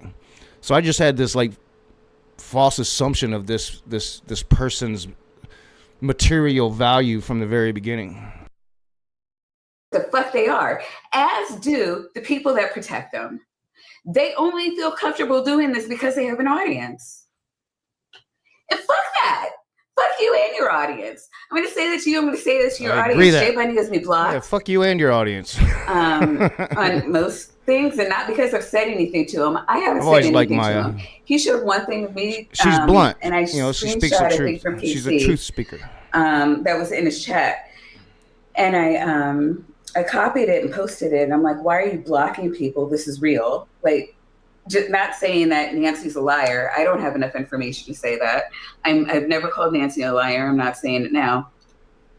But when Casey says it, she has information. Man, I can't help it. CPA. See, I'm not a big like edibles person, but I've been buying like these monsters, 28 of them, $35, 40 out the door. 45 out the door with the taxes and everything. And then you got to tip. You got to tip your bud tenders great, right? Like, even though like they make really good money and they have really good health care, you still got to tip your bud tenders great. Like in Michigan they do. I don't know how it is. Like in Michigan, that's one of the best fucking jobs you can get, being a bud tender. That brings her to that conclusion. And so when I said that to Jay, I was saying you need more information than you're about to go live with, because I know you don't have it, because Patty doesn't have it. And he used that to twist my words into, see, Maya's calling Patty a liar, or Nancy a liar. And I'm like, I've just never said that. I've never said that. I've only ever said I've supported Nancy. I'm here. Yeah, so I guess like Jay went at, or somebody went at Maya saying that she was calling the victims a liar. Excuse me. I don't see like Maya doing that. Like I would never call the victim a liar here. Like there's things in her statement I find unbelievable, but I would never call her a liar. Something very well could have happened, as I've said through the entire stream. I wasn't there. I don't know. There's parts of the statement that just, I don't know, don't quite add up, and it's hard to explain without like going through the whole statement. So those are like, I guess benevolent statements to be making without actually going through that claim. But I don't want to go through the claim, because by doing so, I think you are discrediting the victim, and I don't want to do that. I don't want to discredit the victim at all here. I don't know the content creator very well. Again, there was some, I guess, associations. Like he would be in my side chat sometimes when he was first starting out. I have no bone in this fight outside of the fact, like, you should generally believe victims, but not to the point like you're gonna like ruin somebody's entire life until they've had their day in court, right? Or until they've had their day to like explain their side of the story or present their evidence that they might have. There's always two sides to every story, and especially like if police charges were indeed filed, at that point it shouldn't be up to some content creator to be like gatekeeping on the issue. It should be up to the investigation, letting it play out and seeing whether or not you're gonna give legitimacy to the investigation's jurisprudence, right? Like, did this investigation do what it should have done in bringing justice to this situation, or did the system weigh in favor of maybe not bringing justice to this situation? And then you can maybe start drawing conclusions from that, right?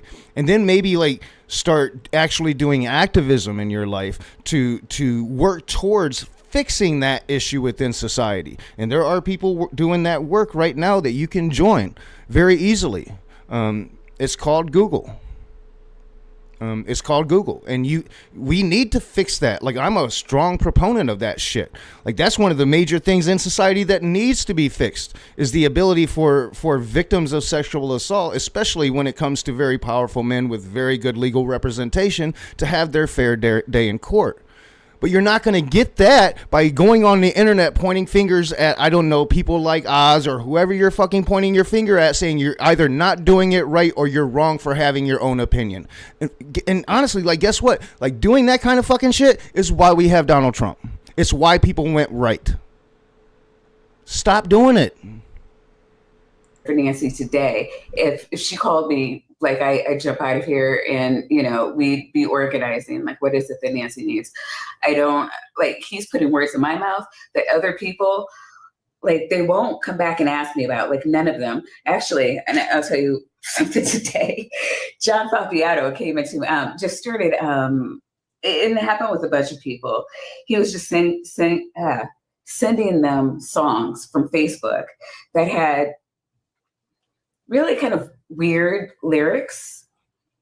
And I said to him, I'm like, John, you know, and it was DM and Brie at the time. I'm just like, I'm not into this device. This is my boy's stream. He's not going to mind if I play it for a minute. DMs. I'm assuming. I'm hoping. Hopefully, I'm not hoping wrong. I'm going to run. Like, she just took my car. I started what? Sending you DMs of songs?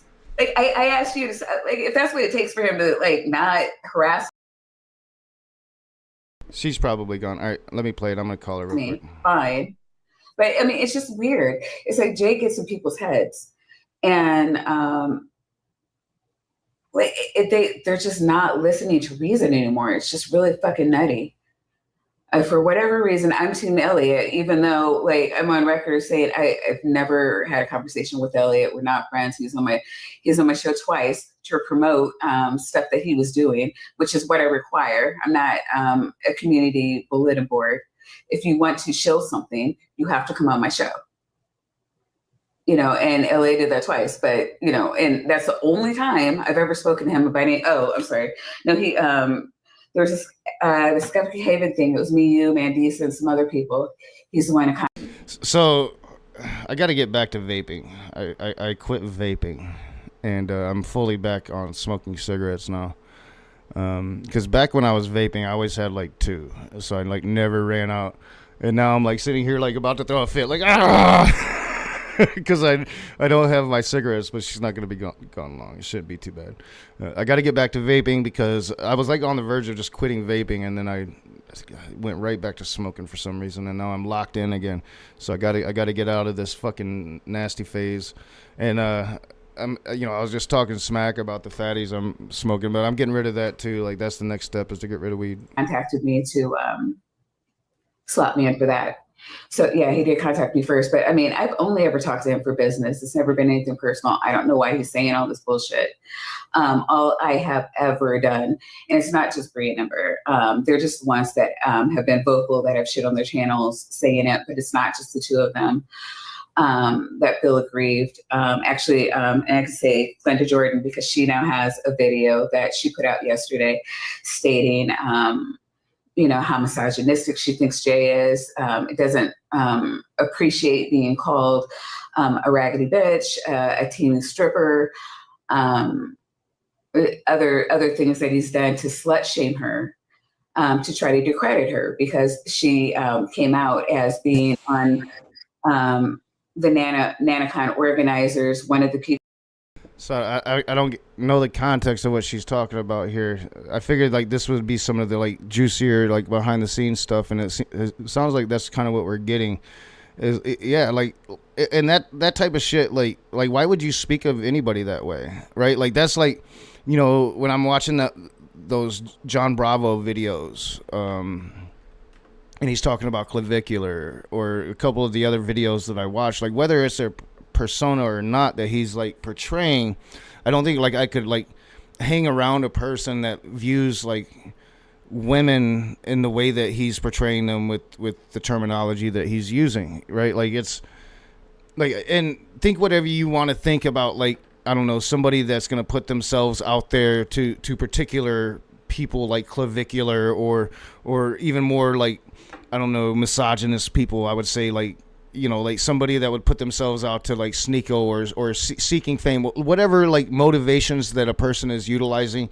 I'm not gonna like have some particular view of them. I almost see them as NPCs, right? Like it's just kind of like, fuck them. Like, why do I care what the fuck they're doing? If they want to like focus their narrow lives on that, then whatever. I'm not gonna like use this like demonizing term towards that.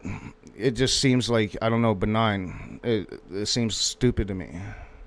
And kind of like an indicator of your personality, right? Like, so if you see people like that, like you're willing to like demonize people like that, human beings like that within your own like internal framework, then you're probably a pretty shitty fucking person.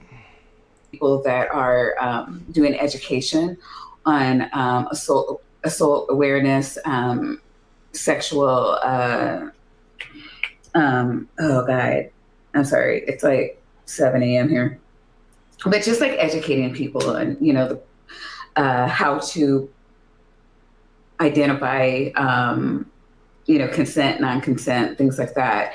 And so, of course, that doesn't suit Jay's narrative. So he has to tear her down. He's just endlessly, just stream after stream after stream of him tearing down everybody. Absolutely everybody. Bree had a breakdown. That might be interesting, Jefferson. So what was? Let's take a look. We'll try to find that. Like, I don't know. Like, I might work a little later today, but I got nothing but hours right now, and I'm trying to catch up, man. You know, like I'm a lonely atheist, yo. I need to know what's going on in the atheist community. What kind of, like, I'm looking for friends again. You know, I want friends, but I don't want friends that's gonna point the finger at me and tell me to do it their fucking way. No, that's not a friend. That's not a friend. That's like a controller. That's what my brother was trying to be, man. And I got away from that motherfucker. Fuck him. I don't have a brother no more. Let me think. What am I looking at? What's up, Bree Badger? What's going on, Bree?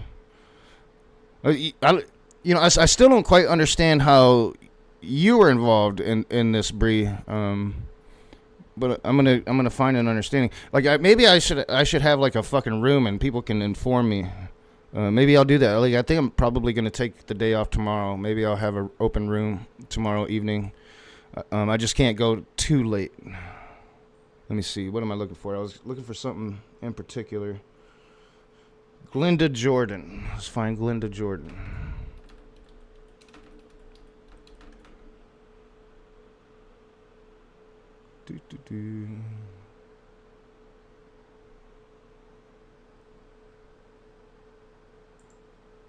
Oh no, I didn't mean to do that. I don't know this person. It's probably not even the right person. Is this my hooping biography? I doubt that's the right person, right? You said I don't have my glasses. NaNoCon last summer did a video about Jay Bundy that was released just a day or two ago. Glenda Jordan. I don't know. I can't find it.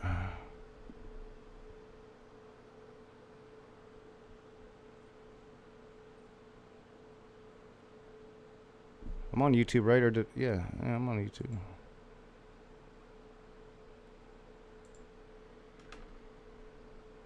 Oh, stop. I'm being stupid.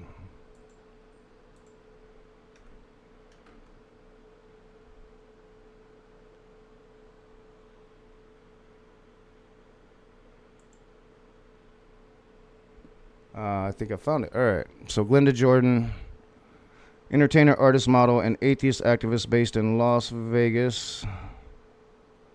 All right. 91 subs, but you say she was at NaNoCon last summer. Let's see what she has to say. Where is my fucking lip gloss?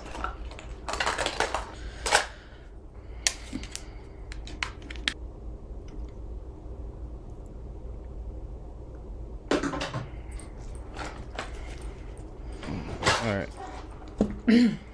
So I was like, did I click on the right video? So Jay Bundy is a misogynist troll. Now, again, like, there could be propaganda wars going on both sides. I don't know. I don't know the extent of this, of the back and forth going on here. Like, if I was like NaNoCon, I probably wouldn't take Jay Bundy seriously, but I would definitely take the victim seriously, right? Like Jay Bundy, I would just like ignore.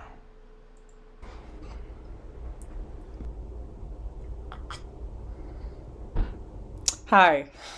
First things first, right off the bat, I want to clarify that every single word of this was written by myself, and at no point did I use AI to write a single one of my damn thoughts for me. And I also did not need to use AI to tell me why something was misogynistic.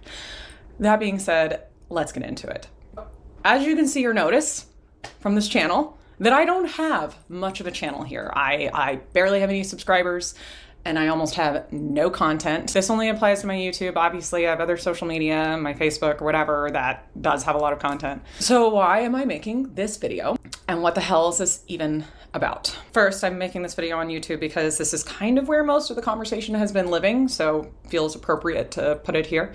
There is a significant piece to this story that I'm not going to get into here. It's not because it's not worth discussing, or because it's not important, or because it doesn't provide all the foundational context. It's just that other community members have covered it thoroughly and thoughtfully and carefully.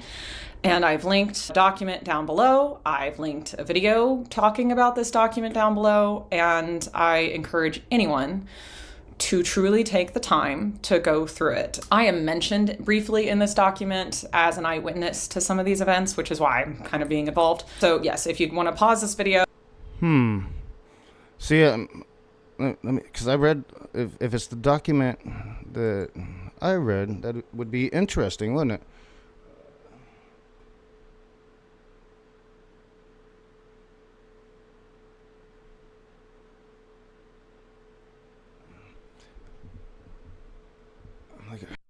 I really wish I had my glasses because I can't see shit.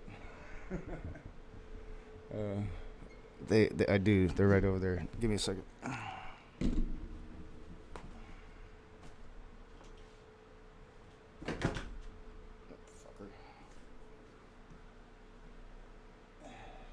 I'm kicking shit.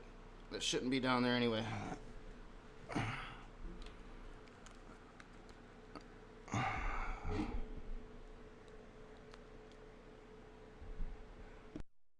So I'm not seeing like the link that I thought I'd see. Oh no, so right there it is. No. Alright, so that's the thing, but this is a response to it.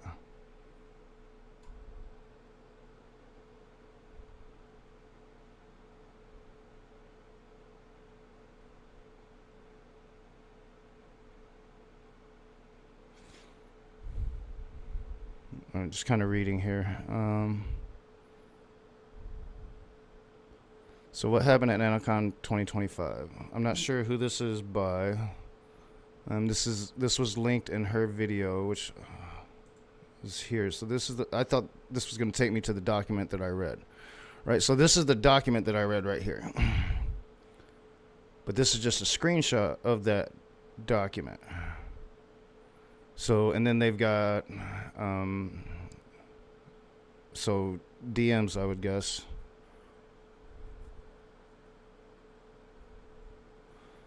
All right, so, all right, so we'll just read what they have to say. This seems like this is a response from NaNoCon,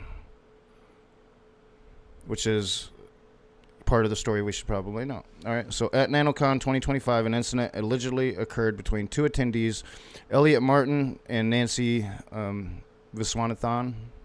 Probably butchered that.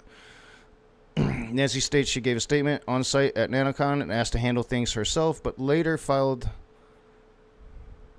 asked to handle things herself, okay, but later filed a police report, which would be handling things herself. So if she asked to handle things herself, then that would honestly, that absolves NaNoCon from even really needing to investigate it. But if NaNoCon is responsible, they should have had some kind of internal investigation looking at that, especially if Elliot was indeed associated with the conference, right? So, and I'm sure that they probably did. Despite this, Nancy released a notarized statement, and February 2026 statement is linked below and included in the downloads tab. All right, so you can get there from here. A response to her notarized letter is below. It was compiled by A.J. Ridley with testimony and documentation from several witnesses and those who had close friendships with Nancy. See, I was hoping to get to that document, but I think I can get to it. I just don't want to go through it again. But so we're going to take her word at it that she was mentioned in this document as an eyewitness, and if I can't corroborate that, then I'll have to clarify that at a later time.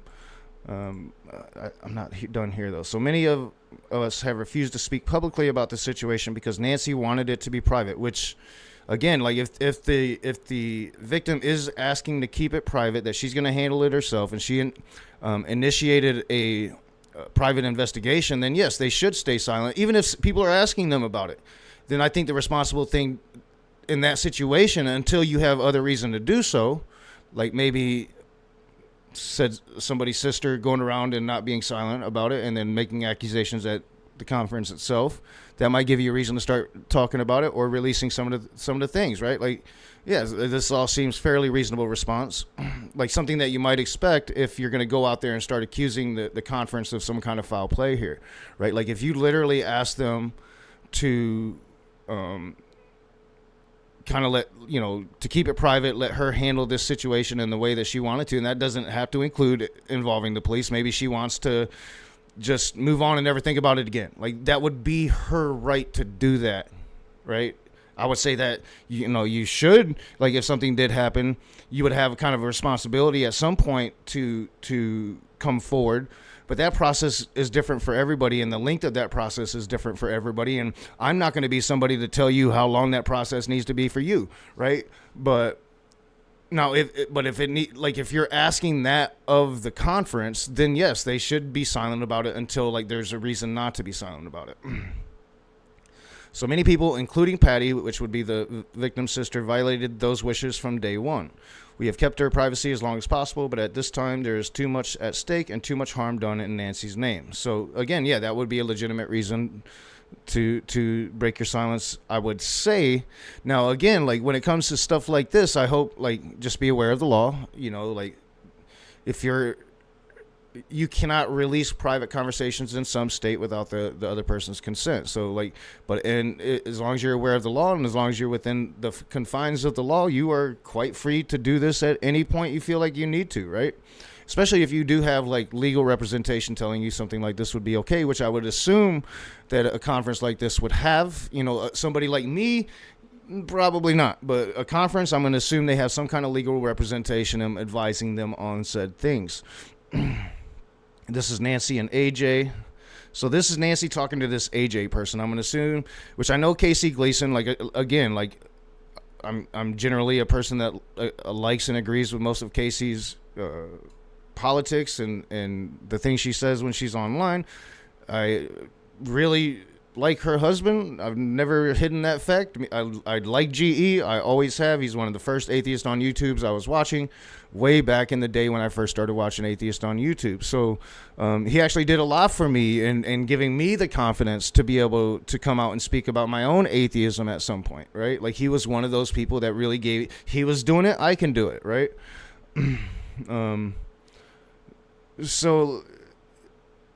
But I'm also open enough to when I see somebody saying the victim is lying, you shouldn't. I don't think you should be saying those things. You don't know the victim is lying, right? You can think the victim is lying, but I don't know, to treat it like a non-issue, like the victim is automatically lying. I don't think we're there. But I'm not aware of all the fucking information. All right, so Nancy is, but also nobody else would know other than the board members and Greg. No hosts, no moderators or crew, etc. So you don't need to feel judged or like everyone is watching you. No one else knows other than those you have approved, as far as I know.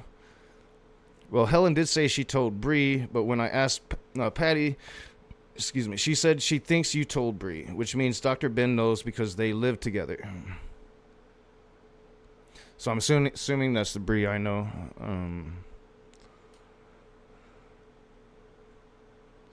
Oh, and that's fine. I know how drama works. People always want to be in the know. But I'm not embarrassed or shamed by it. Everyone will figure it out eventually. So, I don't know. But also, nobody else will know other than the board members and Greg. No hosts, no moderators or crew, etc. So, like, yeah, clearly she's like asking to keep it silent, and that like trying to like let them know who might know, that she's aware of. But again, it's and like. If that's like the day after, well, I don't think you also have to be aware like she could change that. But if she changes that stance, and I'm not aware that she has, then that would be her responsibility to let these people know that. So it goes on like there's Nancy and it looks like Casey Gleason. I don't know what's going to happen with NaNoCon and the ACA at this point, but I hope he's able to gain back their trust at some point. That appears to be Nancy. But I hope who's able to, like, if you hope the person that attacked you is able to gain back their trust, I don't understand that. Why would you care? Like, the person that attacked you should be like locked up. And I hope these people will talk to me first instead of just forming their own judgments on it. I don't know who's Nancy and who's KC here. I'm assuming since this is Nancy's phone, like the blue is Nancy, right? That's what I'm assuming, but I don't know. I don't know. Maybe I'm just too stoned to know. But if that's Nancy talking, like, why would she care? But if that's KC talking, but I hope he's able to gain back their trust at some point. And I hope those people will talk to me first instead of just forming their own judgments on it. SR and I are truly the only ones that can know what transpired between us. So this is Nancy, the one in white. All right, so Casey, I don't know what's going to happen with NaNoCon and the ACA at this point. So that's the atheist community of Austin, if they're still going to be linked together. But I hope he's able to gain back their trust at some point. So I'm assuming she's talking about secular rarity there. I hope these people will talk to me first instead of just forming their own judgments on it. SR, Secular Rarity, and I are truly the only ones that can know what transpired between us. Agreed, KC says. Yes, AJ said she would give my update to Maria at the ACA, and Elliot Cantor from NaNoCon reached out. I told him the same, so hopefully nothing will be ruined for Secular Rarity. I know he's learned his lesson. We will certainly keep your and his private information private. And that just does not match up with the statement that I read from this person. It just doesn't. It, like, again, in the statement, she's basically accusing this guy of attempting to murder her, pushing her down the stairs. That's attempted murder to me. That's attempted murder. Like, if I was the police, I would look at that as he was trying to kill her. Especially, she, like, talks about, like, fucking hitting her head on the back of a stair or some shit. That just doesn't match up with the statement that I read.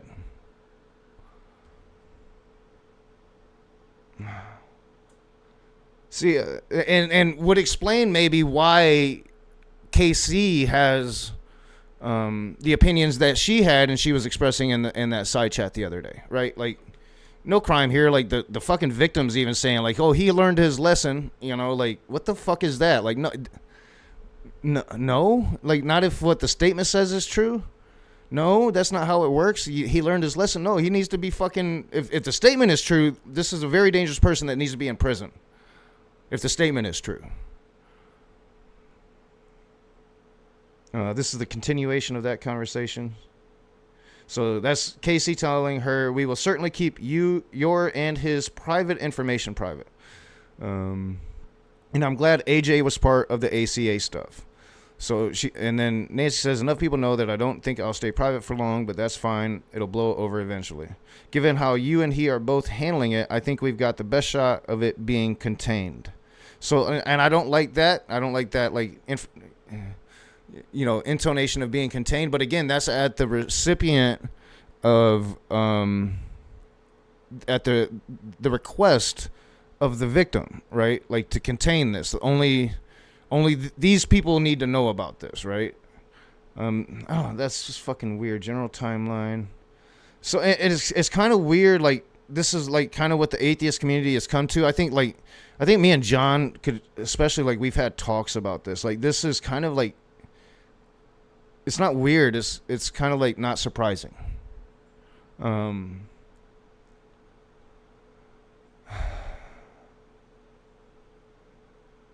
But we shouldn't be canceling NaNoCon. I just don't think so. I just don't think so. We should, man. This is ugly, man. This is like really ugly now, because this statement, and I'm not going to read that statement on this stream. It's bad,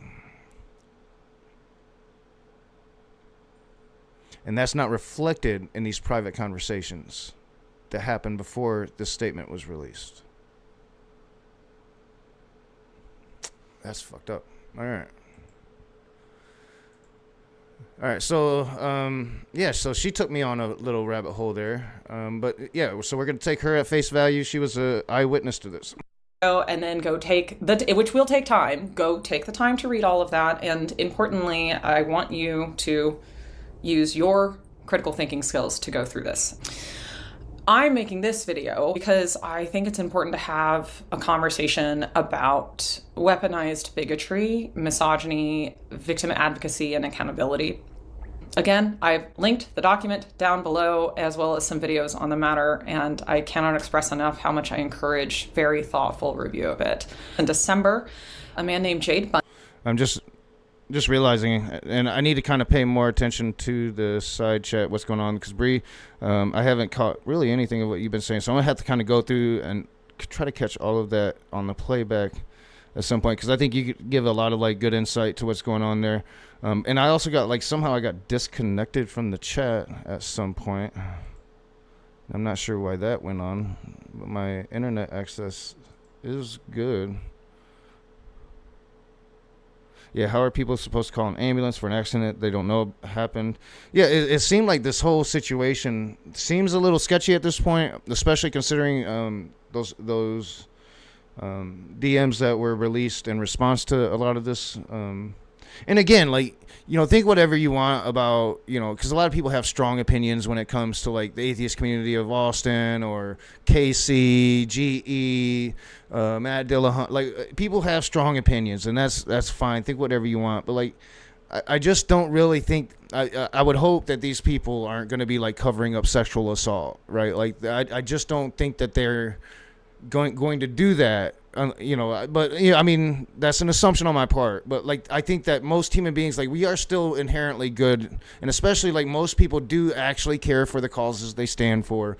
Now, is it possible for people to be complete grifters, to be complete people can be complete fakes? Sure, but, like, I just don't think that whatever my gripes might be with Matt Dillahunty, that he would cover up sexual assault for anybody. Like, I just don't think that that's a thing that would happen. Bundy, Pocket Locker 86, started streaming on his YouTube channel about the alleged incident. It started a harassment campaign that has continued for months, targeting myself as well as over a dozen other individuals. Jay has streamed well over 100 hours at this point. He's played videos of me, making it clear that I'm a disgusting, raggedy bitch with saggy tits. My nickname is Timu Stripper, which we'll get into the weeds of deconstructing that insult later. Engaging in bigotry against someone that you think is immoral does not negate the bigotry. If I were to say something racist against Bill Cosby or Kanye West, it wouldn't make what I said not. That's 100. Yeah, 100. It doesn't matter, like, if you're saying a racist thing, it just doesn't matter. Racist. Or if I was speaking about Caitlyn Jenner and I was misgendering and dead naming her the whole time. These are all objectively not great people, heinous people. It is incredible to me that I have to make this point, but a heterosexual man calling any woman that he does not like a raggedy bitch, ranking them on a number scale of fuckability, and saying that they just need some cock to sort them out is motherfucking misogyny. And no, it's not actually tone policing to point that out. Imagine John Fapiano says at least one person saw it happen. I haven't seen that anywhere. I'm not sure where. And again, I'm not saying that's not true. I'll take us back to the name of my stream. Because I'm stupid, I'm waiting in here without all the information. So yeah, if that's true, then I'm sure that person is talking to the investigators, right? The police investigators, and which comes to like my stance, like people should like wait till the police investigation, whatever, draw the conclusions. Which it seems like from what people have said, the police investigation had concluded that it was probably false charges. But I don't know the legitimacy and how accurate that is. I called a black man a racial slur. And when somebody pointed that out, I deflected with, "You're just tone policing me." And imagine if I did. Again, like if you haven't been here long, for anybody that hadn't been here long, like my primary beef is just like I'm not going to cancel NaNoCon for an incident that might or might not have happened.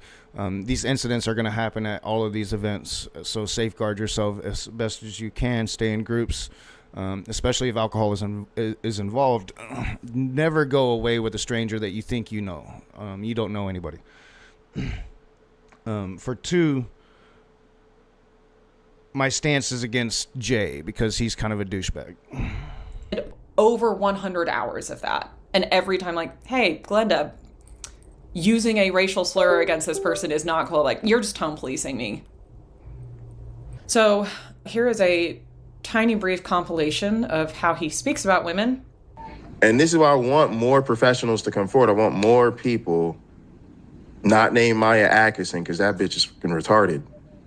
But, you know, enjoy their debates and their... Man, I could swore that, like, Maya and Jay were friendly a couple years back, but maybe not. Maybe Maya was, like, telling Jay to shut the fuck up when he was in my side chats. I don't know. But, yeah, that's kind of bad. Like, I generally don't like compilations like this because they're, I don't know, it seems like propaganda. But context matters, and if you do have a history of saying shit like this, people are gonna they're gonna hit you like this. Broadcast about Trust me, I know. I don't have a history of saying fucked up shit about women, but I have a history of saying fucked up shit, and I have a history of people cutting that shit specific ways. Reality and evil, and ladies, I need y'all to lean in. Ladies, I'm about to do a misogyny. Come on, ladies, lean on in. I'm about to do a misogyny. If that gets me. That gets me the ear more secular women. Ladies, come on. Come get in here and cancel me. Ladies, I'm about to do a misogyny. Come on, gather around the fire. I'm sorry. I know I should take those type of accusations seriously, but I don't. So, but I don't. Now, let's stay on. Let me tell y'all where we're going, just so y'all pay attention, just so y'all lock in. I want y'all to lock in, okay? I did say the line does a lot of goon bait. Need some goddamn astral shame up in this bitch. This year. Yeah, again, I don't see, like, so what is he going for, like the manosphere, like alpha male toxic masculinity crowd? Like, I don't understand that. Like, bro, it's kind of I don't know. But again, I don't really like these mashups because it doesn't really give you the full context. Like, what is his beef with this person? Doesn't really justify sexualizing this person in this manner, but, like, I don't know, has this person went personal with them? I tend to believe not, just from my personal experience with this douchebag, but I do try to be, like, fair and open-minded in these things. And I generally don't like mashups, probably with my own personal experience with him. Matt Powell. Here's featured speakers are Matt Dillacunty, Lack of Promise Backlund, the friendly atheist who's so friendly he's friendly with all the victim blamers and slut shamers, Monte Mader, the former Christo-fascist who's now part of the new secular humanist MAGA, the very multi-talented Fish Stark, Forrest Valkai, Kundis Gorham, stripper. What, secular humanist MAGA? Is that what he said? Let me hear that again. Like, is that even a thing? This year's featured speakers are Matt Dillacunty, Lack of Promise Backlund, the friendly atheist who's so friendly he's friendly with all the victim blamers and slut shamers, Monte Mader, the former Christo-fascist who's now part of the new secular humanist MAGA. So, like, wow, man, like, I literally had Matt Dillahunty come at me on my Twitter because his friend Jen Aldridge told him to, while I had OG COVID, right? Like, I mean, I was in the midst of like my delirium and shit, and up comes Matt Dillahunty, pops up on my Twitter talking shit to your boy Nakasuchi. I don't call him names, right? Like what is your beef? Like, are you Donald Trump now? Are we like calling names now? Like, did I ever do that in my drunkenness? Was I just like calling names? Because if I did, I was pretty fucking retarded. The very multi-talented Fish Star, Forrest Valkai, Kundis Gorham, stripper fire dancer, Timu stripper lady. Here we go. I heard this was for me. That misogyny is still misogyny when it's targeted towards women that you don't like or think are immoral. Oh, so okay. If you don't notice, like when it comes to the whole thing, like the controversy, like my point is like, don't cancel NaNoCon. Go and be aware of the situation you're in. Human beings are human beings, and every single one of them are capable of being awful human beings. Don't trust anybody. Trust yourself. Keep yourself safe. But make and meet connections, because not all human beings, like when I say all human beings have the capability of being awful, we all do, but most human beings, we fight that, right? Like most human beings, we try to be good people and are good people. It's just be aware that some aren't. And it's that good person, that person that's going to lure you into a place to where you feel confident after such a short time is probably the person you should be aware of the most, right? Like fucking guard thyself. That's where I fall on this. Like, fucking take care of yourself. And when this shit happens, don't jump to conclusions like this woman is lying or this woman is telling the truth. I would say take a step back, comfort her, support her, let her know that she's not alone, but take a step back and let the process take its course. And once the process has taken its course, once the police investigation is over, draw your conclusions based on that, with the knowledge that the justice system of this country does not favor the victim, right? Like, you need to have that knowledge to draw your conclusion, and then draw your conclusion accordingly and state your conclusion. And if that includes going after a particular organization that might have covered something up, then you need to have evidence of the cover-up. If not, and if they're providing clear evidence of why they might have behaved in any particular way, you should probably take that at face value, especially when there could be a lot more behind the scenes that they're not releasing, that probably explains a lot more, but they're still trying to safeguard said privacy as much as possible. Fucking misogyny. Yeah, okay. And okay, so when I said, yeah, I just checked in with the production team. Sorry, was that I didn't finish my whole point though. So that's where I fall on that. When it comes to Jay Bundy, fuck this dude. Like, it's just clear as fucking day. Like, fuck this dude. Take your PhDs, shove them up your ass, and shut the fuck up, please. Just checked in with the aliens from outer space. Yeah, all the relevant parties have been reported. Still don't give a fuck. Is my webcam frozen? Still Let's see. Don't give a fuck. Hey, what's up, Oz? Hopefully I'm not having issues. Let's see what's going on. Let's bring it up here. It does appear to be frozen, doesn't it? What can I do about that? Am I having like connection issues? I'm not sure. Yeah, Junior Soprano for real. What is going on with my frozen fucking camera? How can I fix it? Let me turn it off and turn it back on. Oh, no, that's not camera. It's all the way down there. Somewhere down here. I got so much shit. What is going on? That's gonna drive me nuts. Yeah, that's totally like the worst fucking frame. Let me see if I can, I don't know where I actually have it plugged in. Or let's take it off and put it back on. So actually, let's get out of there. Let's remove it. See if we can put it back on.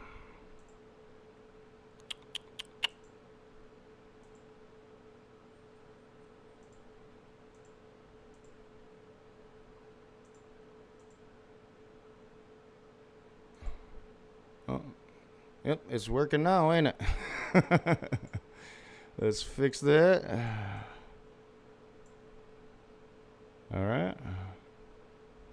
That'll work for now. I don't have, see, I had it all rigged, you know, doing this, and I can't do that. And then, all right, that's better. I'm not frozen. All right, now I got to get it down here because that's still frozen. So let's get rid of that one. Yeah, just fixing this shit. I'm not sure what happened there. It's probably my fucked up computer. Video capture. That's not what I want. Where is that what I want? That probably is what I want. Yeah, that is what I want. Let's remove that.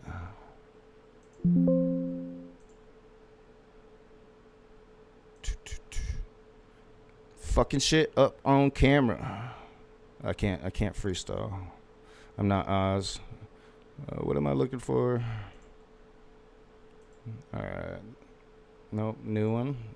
Nope, not new one. That one. That one works. Let's fix that as good as possible. We won't get it all specific in like the frame or whatever. We'll fix that just a little bit. Alright, we are getting there again. Good enough. Good enough. I'm moving around. Alright. Totally fucked up any frame of thought that I was going, so we'll just continue with this. I do know I was talking shit about my man Jay here, and it's very easy to do so. I don't like him. I haven't since the first moment I met him. I share probably 98% of his politics if what he says is true about his politics, or at least what I know of his politics is true. But that I still don't like him. But we'll continue. All right. Now that we got that cleared up, Kevin Crow, Coonstein and Celeste, Gail Jordan, the long-term partner of the and I don't need those on if I'm internal not reading investigator, shit. David Teachout, Sam McGuire, Coon Judy, Jake Villa, and that human waste of a perfectly good ejaculate, Miss AJ Ruley. Now that I think about it, it must not have been that. Like, does he know these people well enough to say that of them? Like, human waste, a complete waste of human ejaculate. Like, how is that? How are you going to talk about people you don't know like that? Like, I'm the raging atheist. You know, I kind of like my whole stick was being vitriolic and shit.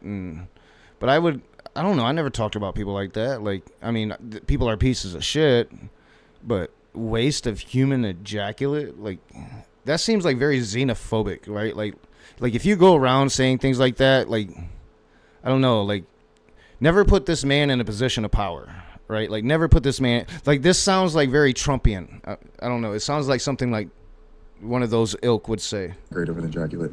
So well over 100 hours of this harassment. He has also targeted a trans woman who used to do sex work, as many trans people are forced to do to survive. And if you know anything about queerness and capitalism, you understand this reality. He has pointed it out over and over and over again, pulling up an old profile photos of hers from when she used to do this work to show his audience. The message is clear. Look at this whore. This person is bad, and here's additional proof that she's bad. She used to do porn. He also misidentified her as a dark romance author. Again, the implication was crystal clear, right? Like, this woman is sexual, and that's a reflection of her morality and her worthiness. For those of you who know me, you know that this is an interest of mine. I have been an intersectional feminist activist for well over 2 decades. I started attending protests and working with organized activism in 2008. I have given presentations about feminism, objectification, rape culture, the patriarchy, female empowerment, living through the lens of a performer, and other social issues for years. My experience as a female performer over the past few decades has taught me much about the way that people view women who put themselves on stage, who are there for your. Yeah, well, and I imagine it would. So I'm not sure what type of performing she's talking about, but, like, I don't know, any dude that's ever been to a strip club, just take a moment, try to remember through your drunken haze. And I don't know what it is about strip clubs, that when you drink alcohol there, it hits harder. I think it's something to do with the lighting and the atmosphere and just maybe male pheromones running fucking rampant. But just try to take your memory through all of that fucking haze, right? Because I've frequented a few times myself, and I can do this, and it's very easy to do this. Like, just try to put yourself in the shoes of the women working in one of these establishments and what they see on a day-to-day basis. And you can do this just by remembering. Just try to remember your times there, It's not hard to do. Like, if there's any expert on the beast that is man, it would probably be somebody that works in one of these places. Like, they are gonna get the bird's eye view of what a man really is really fast. Really fast. And it's why a lot of them have to dampen it with alcohol and drugs. It's just pure and simple. They will speak about it themselves. It's traumatic. Entertainment and all the trials and tribulations that kind of career encompasses.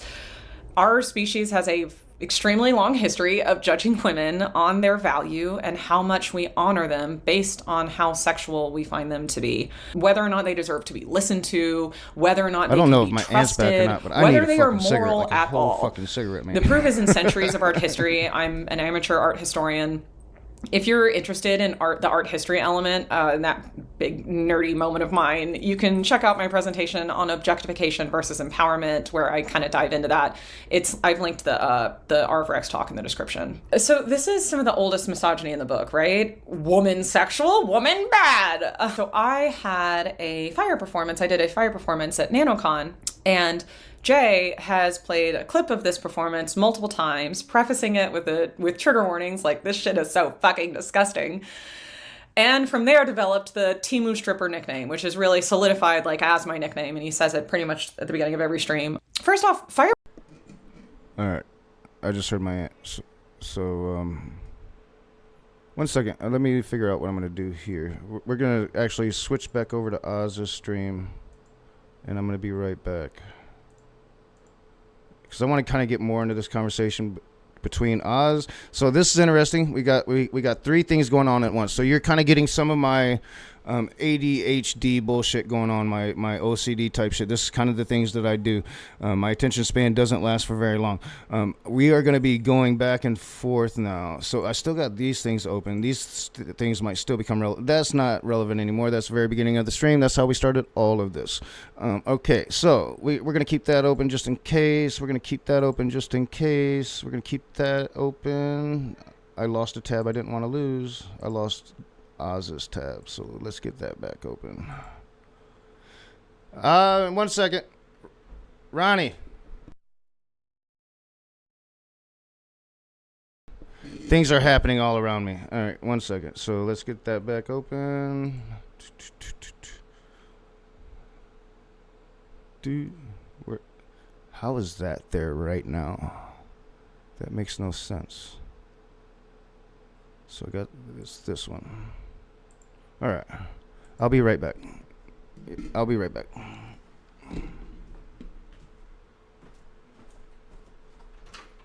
Yo. Was you calling me?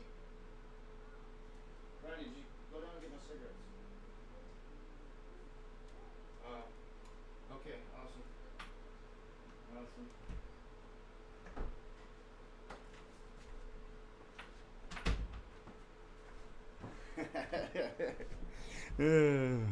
All right. Yeah, I must be invested because I'm invested now, yo.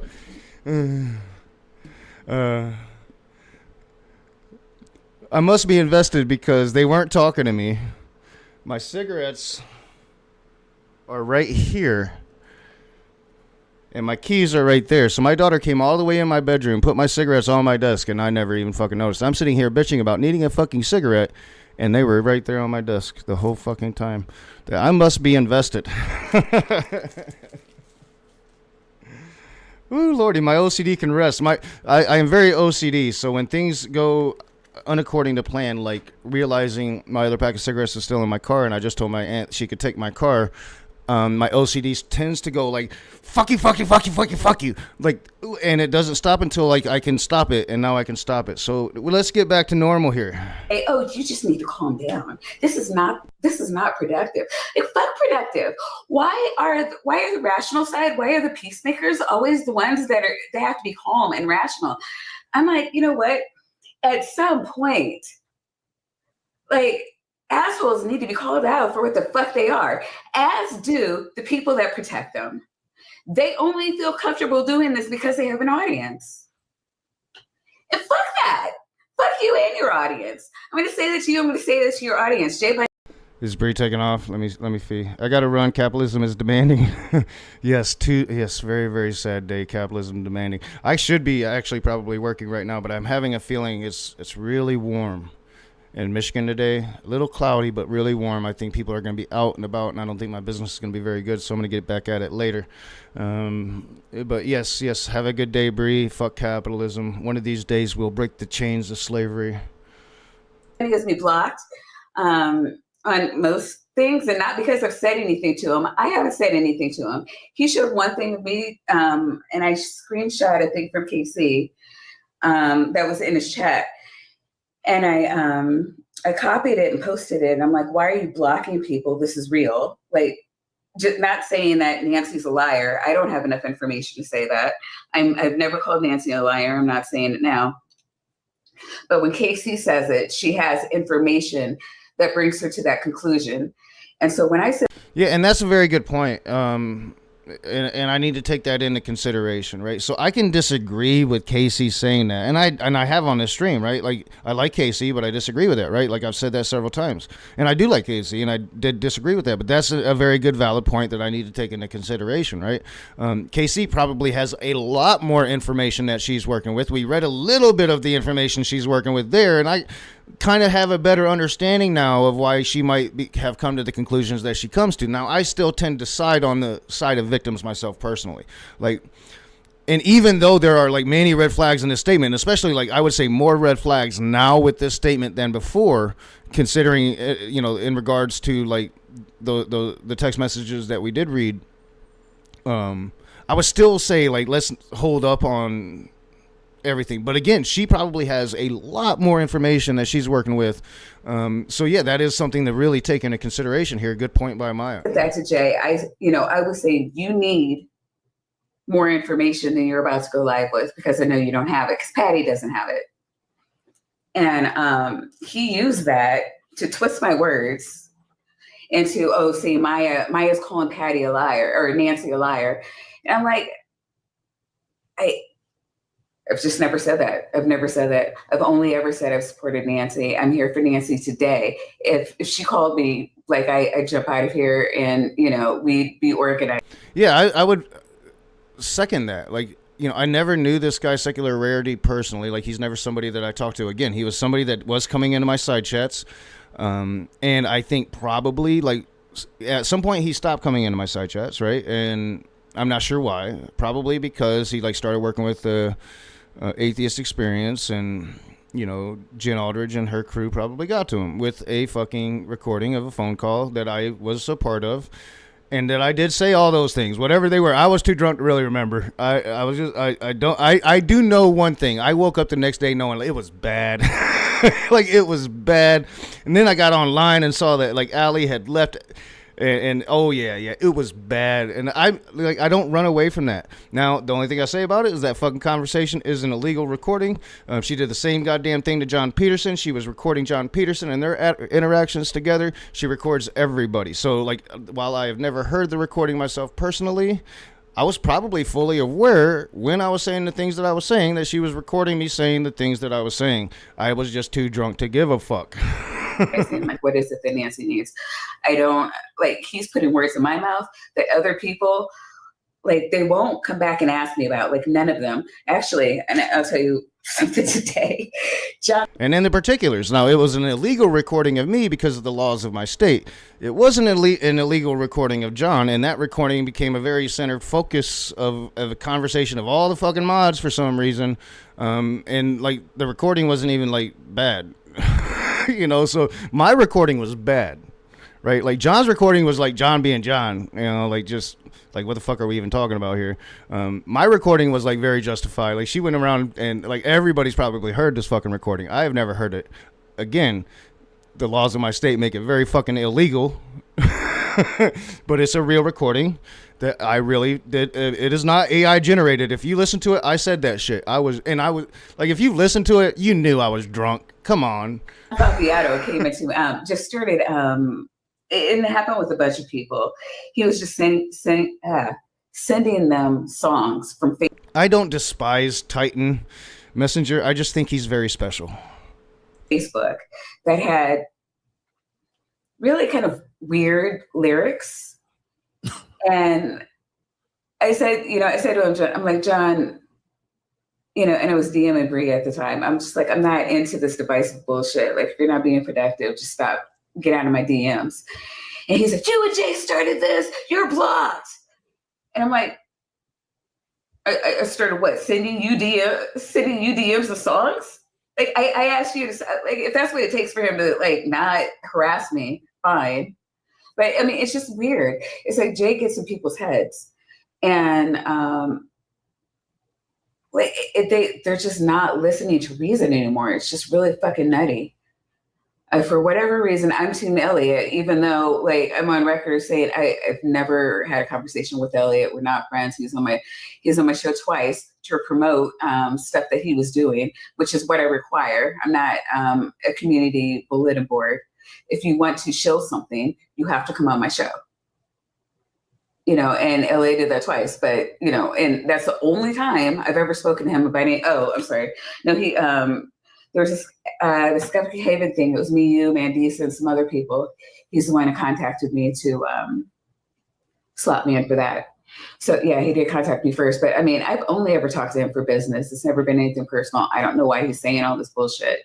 All I have ever done, and it's not just Bree and Ember, they're just the ones that have been vocal, that have shit on their channels saying.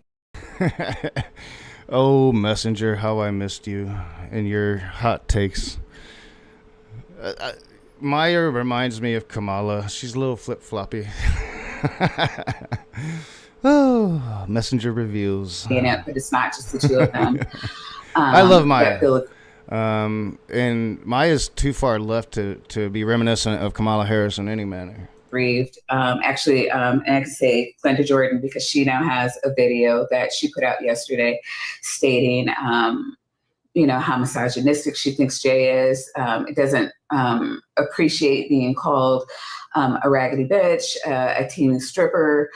So she's talking about the person I was just watching right now. All right, that makes more sense now hearing it this time around. I'm like, I don't know who the fuck she's talking about. Now it makes more sense because we were just watching that over here somewhere, right? Yeah, we were just watching that here. That's this person. All right, it's starting to make it a little bit more sense now. Okay.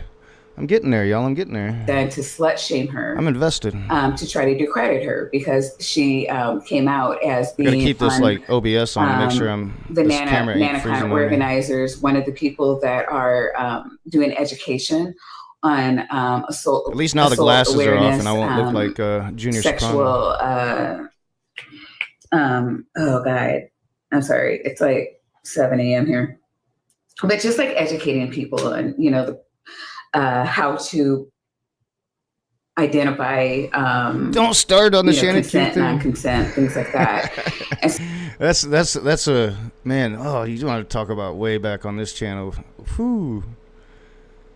That's when we were fucking hot. Shit was hot. People were coming by. We were having conversations. Then I had a conversation with Allie and fucked everything up. Oh man, yeah. That Shannon Q thing was. That was hot. And it's good to see, like, she's still doing her thing. And I believe, like, she's still with my man. Can't remember his name right now. We always had a common understanding on Paul the Apostle. Oh, I hate that I can't remember names anymore. I've been away too long. Like, no, I'm not still sub to him. I can't remember his name. Y'all know his name. Yeah, we are gonna actually get there. I'm kind of doing my ADHD. I wanted to get back to this conversation. Then we're gonna go back to, man, like it's just this is like the fakest shit I've ever seen in the history of my life. And I've watched some fake shit, man. I watched some Match Powell shit that was fake as fuck. A lot of like kind of like Will Kincaid's whole like stick is fake. A lot of that shit. But this beats the cake on like the fakest shit I've ever seen in my fucking life right here. So we're gonna watch a little bit of that, and then we are gonna watch probably all of this. I'm not doing anything. I told when I hopped into Oz's side chat just to kind of say what's up. I saw that he was streaming, and I was like on my way out the door. I was like, man, I'm gonna look at this. I'm gonna catch myself up, and then looking at this, like again, like, you know, I'm an atheist that is basically alone, right? Like, so not only do I not have anybody here, but I'm an atheist that like burned a lot of fucking bridges in the atheist community. I was drunk. I've talked about it openly on this stream several times now. I basically have no community. It would kind of be interesting, like if one day I ever decided to go to one of these things to kind of film it as I'm there, you know what I'm saying? To kind of, I don't know, people, I was never real big, so most people wouldn't know me, but the reactions of those that do, you know, especially now in my sober incarnation, you know, I think I've reached my my highest level of evolution now. So it could be interesting. But, you know, like these things, I find these things to be like a really noble endeavor. Of course, you're going to have politics behind these things, right? Like you're going to have the politics of the organizers. You're going to have the politics of kind of the people watching, the people the organizers are platforming. But the core of it, like the wanting to bring together the godless, who is like, you know, a very deep minority, not only in this country but in this world, right? To bring those people together so they can have like a period of time to not only make true community, in-person community, but connections and you know, vital connections maybe if you're a YouTuber moving forward. I would never want to, you know, take away from that. Like that's a very noble endeavor and something that needs and must happen in our society more, right? Regardless of what I might think about Matt Dillahunty, and I have no beef with Matt Dillahunty. I've spoken a couple times about the time when he came on my Twitter. I don't care about that. Like, the dude does good work. I might disagree with some things about him, but he does his thing in the way that he wants to. I just wish he'd stop some of the gatekeeping, but whatever. That's another fucking matter. But I don't have no beef with any of these fucking people. You know, just be aware of the situation you're getting yourself into. As a person that has went to events like this my entire life, either as a speaker for QAnon, or not QAnon, I always call it that. Don't make me look it up again. I just looked it up. Fuck, I'm gonna have to, because my brain is fucking retarded. So AA for families. I just had to do this. Al-Anon, right? QAnon. It's so close, right? Like, I'm so QAnon brain nowadays. I can't remember my own past history. So, like, starting around the age of 10, my mother was a drunk. I've talked about this frequently. Alcoholism runs in my family. It's a disease that runs in my family. It's kind of genetic at this point. It was kind of bound to happen to me, especially when I went around saying it would never fucking happen to me. Al-Anon is an organization for, like, family members of drunks, right? So I would go to these fucking meetings once a week, twice a week. And then once a year we had a convention, and I would speak at these conventions. I would speak my fucking story, blah, blah, blah, blah, blah. And I did that for a really long time. So, and sexual assaults would happen at these things. You know, sexual assaults are going to happen at every concert you go to, at every public gathering of human beings you go to. So just be aware of that. Try to safeguard yourself, surround yourself with human beings, and you know, take the appropriate actions if something does happen.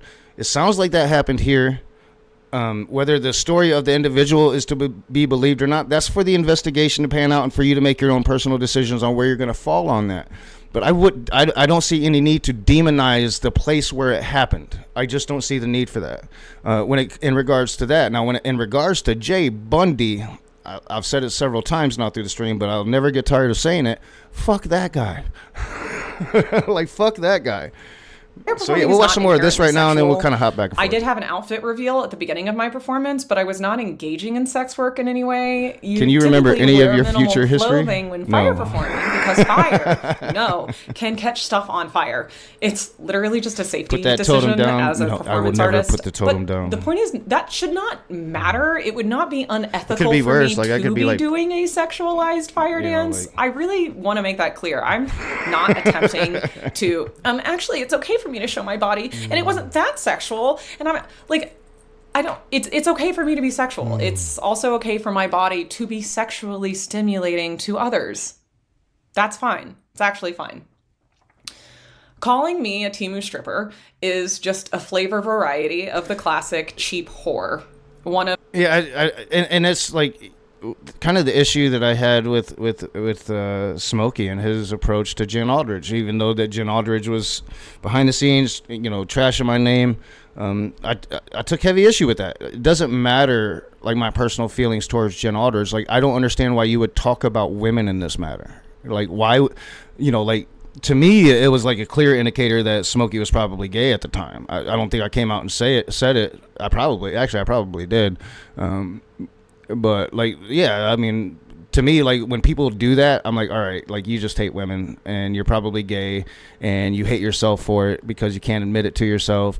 And yeah, you probably just need to deal with these fucking issues, get over yourself, find some zen, find the center of yourself, find your path, accept who you are, and you'll be a lot happier. That's usually the conclusion that I come to automatically. It's full of a lot of assumptions there, and often not true, but it's usually the first thing that I'm thinking. The oldest and standard misogynist insults. Men and women, there's plenty of women out there with internalized misogyny. They use this as a bog standard insult to disparage any woman that they perceive as breaking the patriarchal rules of purity. It's also used just against any women people don't like, right? It's crystal clear slut shaming, and slut shaming is misogynistic, and misogyny is bad. The end. So, to get into something more serious, Jay Bundy did something so egregious. I mean, I would pretty much agree with that, but I think it's kind of simplistic. Not only is misogynist bad, but potentially very dangerous, and especially potentially very dangerous for women. But I mean, that's kind of me nitpicking there. Obviously heinous that despite everything else, I'm genuinely shocked that there is anyone still supporting and engaging with his content. This harassment and bullying campaign has targeted well over a dozen people, including several trans people, and one of them is a woman who has been open with her struggles with mental health and has made multiple public statements that Bundy's harassment has absolutely exacerbated those problems and pushed her into a suicidal state a few weeks ago. Immediately after this suicidal ideation episode, which she did stream live on her YouTube, and then... Well, yeah, and I actually do know a little bit about this because I've seen, like, people using this as, like, justification for, I don't know, like, Jay's side or whatever. I found, like, kind of especially horrific. I know Bree just left, and I'm assuming that's who they're talking about here. I found that especially horrific, that people were, like, trying to, like, capitalize on it. Well, this clearly shows that like, Dr. Ben did, like, you guys are being just awful. Right, like I don't remember who said that, but whoever said that was just fucking awful. Subsequently took down once she was more regulated. Bundy and his cronies re-upload the whole thing, and mere days after this, Bundy streams for over 6 hours about her, putting her face on his rage bait thumbnail and accusing her of having another mental illness centered entirely around himself. All right, so different Bree, not the Bree that I know. Coined by Trump, Bundy derangement syndrome.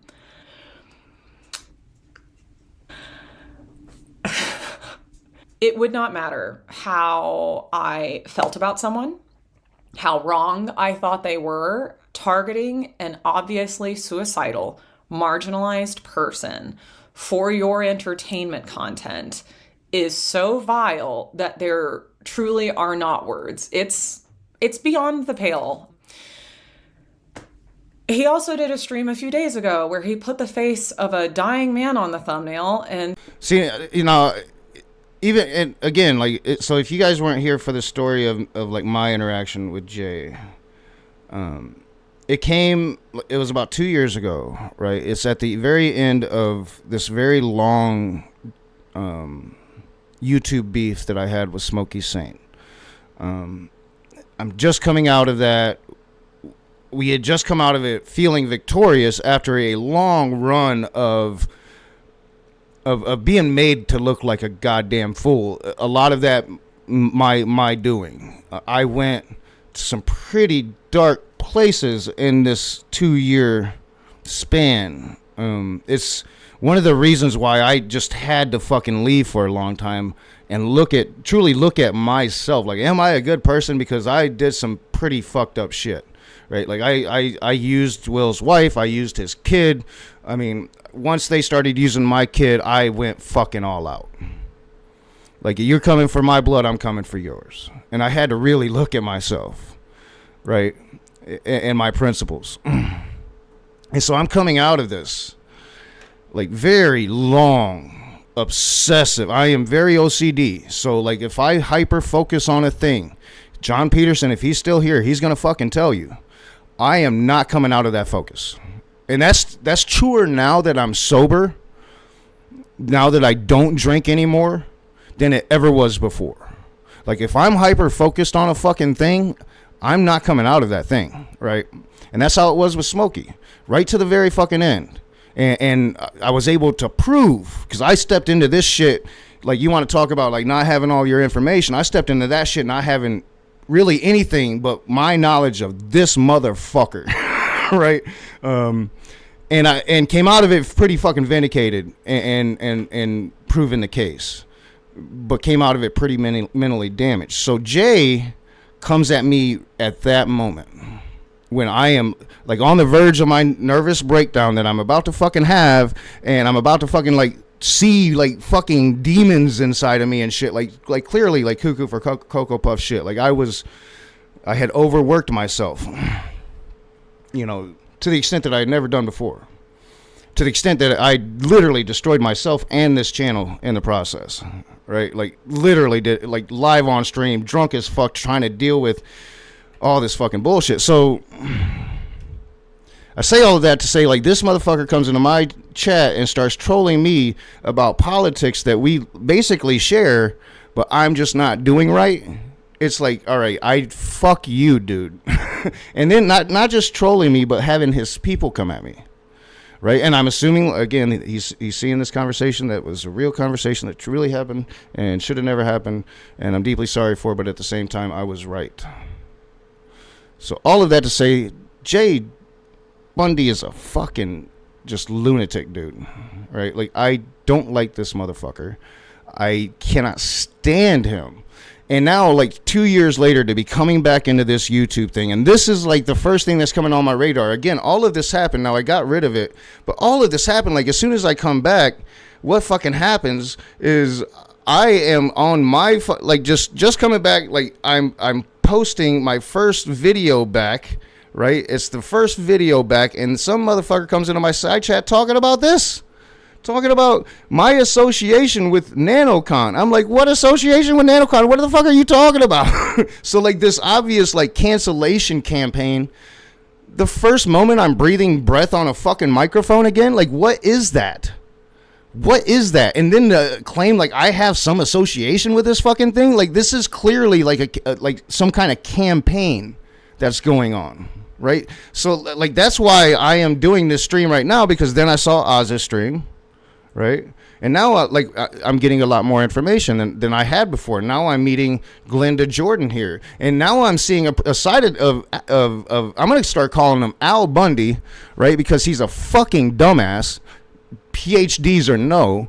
Like this motherfucker, I'm seeing a side of him that I didn't know existed. Like clearly, like this is like some Smokey Saint type shit. Like this is why I started going at Smokey Saint, was because how he talked to women. Like it wasn't like his fucked up Christian ideas. Like I have that fucking problem with pretty much every Christian. No, it was the way he was talking to people and how he was talking, like how he was degrading them. That's what led to the whole beef in the very fucking first place. So now we have this like so-called leftist doing the same fucking thing. Fuck this guy. And I wish I'd been around for 2 years to kind of see like this dude's progression, because like people should have been saying fuck this guy a long time ago. I don't give a fuck if our politics align. You're a pretty shitty fucking human being. And I think we're clearly seeing that play out here. And talking about pushing this wheelchair-bound man into fucking traffic.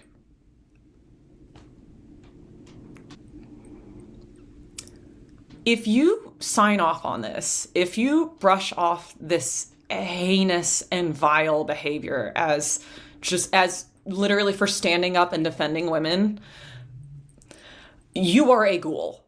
And no, you can't call Jay out on it. He will block you. No dissent. No, hey, maybe easy on the slurs. I think we can discuss this serious issue without raging bigotry. You're going to get hit with this. No, fuck off, Sue. Shut the fuck up. Don't fucking tell me how to do my goddamn show. Fuck is wrong with you? Fuck you think you are? Read the goddamn thumbnail. This show's about me. You can have a timeout. Like I said at the beginning of the show, some of my friends are not going to like what I have to say today. I don't fucking care what any of you think! Wow, like that's just so fucking different than this guy right here. Where's he at? Right here. Like, that's just so fucking different. Same suit, same tie, right? Just so fucking different, man. The whistleblowers and realizing that the smear he's code switching. That's I couldn't think of the term before. He's code switching like a motherfucker, bro. Intensified when they came forward rather than going away. So that was when she eventually wrote the 10-page notarized letter. She got it notarized. She also, where's the fucking passion? Where's the like, fucking you're gonna die shit? They're like fucking code switch. Like, I hate that. You are so he is so fake. Like, this is the fake. He needs to get drunk, right? Like, he needs to pull the raging and just get drunk and be his authentic self for real. Like, it is disgusting.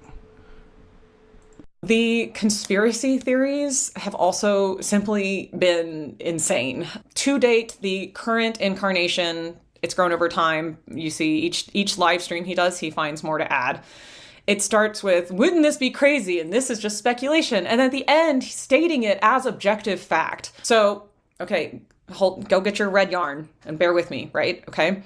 So this whole atheist community is a cult, but there's this inner kink cult that operates at all atheist gatherings. We have like orgy rooms and stuff.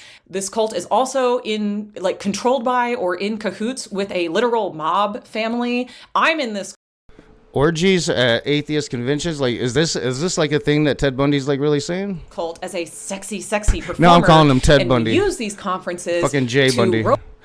We're going to call him all the things, right? Like Jay Bundy. In innocent victims to force CNC scenes upon them, drugging them, and possibly filming it for dark pornography.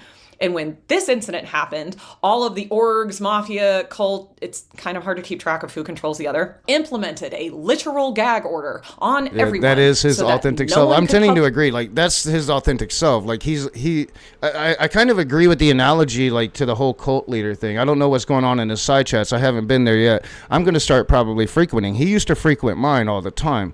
I think it would probably only be fair. The only difference between me and him is I don't have some legion to send after him, right? Like he tried to do with me. I'm gonna have to check. I'm gonna really, like, because I never even paid attention to this dude. Like, he just came in my side chats and he was kind of like a joke to me. Publicly speak about the incident. I want you to really consider the insanity of this it's like claim. 118. Imagine literally I should hundreds of not be people drinking more coffee, but I'm gonna drink more coffee. To sign an NDA, and that this communication is that you must never speak about this or else. And that evidence is out there, like an email, phone call, whatever, that this letter, this evidence is out there. And that this gag order was implemented because we couldn't have the inner kink cult exposed. We can't let people know about the orgy rooms. We can't let people know about our literal eyes wide shut red robe wearing gatherings. And that all of this is somehow, this whole criminal conspiracy makes us untold amounts of wealth. We're just rolling in our pile. So I miss some of that, but like I'm kind of really familiar with like the whole atheist money thing. way back in the day, back before like Modern Day Debate was hosting, you know, the likes of Andrew Wilson and like, man, they really have some awful people on that fucking program now, but like big name people. Way back in the day, I had a little debate with Praise I Am that I wasn't, that I wish that I was never the I Am. And it was on atheist money. I shit you fucking not. Like, a lot of people actually think there's like a lot of money that we make just by being atheists, right? Like, you know, small YouTube content creator, poor in every regard, but somehow making like all of this like fucking atheist money. And I just found that like to be the most ludicrous thing. Like even like the most popular atheist on YouTube, they don't make a shit ton of money doing this unless they're like in the millions of subscribers, right? Like they're not making fucking millions upon millions of fucking dollars doing this. And most of them are supporting teams of staff, like editors, writers, and shit like that. So really, like, honestly, like they're doing well for themselves, but not rich by any means. Most. There's a couple that probably have bridged that fucking gap for sure. Full of gold like Smaug. I will not part with a single coin. Yes, that's right. We're just making so much money off of this. Anyway, so after all of this, there are those of you that think this man is to be taken seriously, that he's not a bigot, and who really does care about centering and protecting women. And also, side note, incredible that this man wants to claim, why are you so obsessed with me, when he has over 100 hours of obsessive content. Messenger, you say everyone else in this is just protecting their own self-beliefs and interest, including me. I don't know.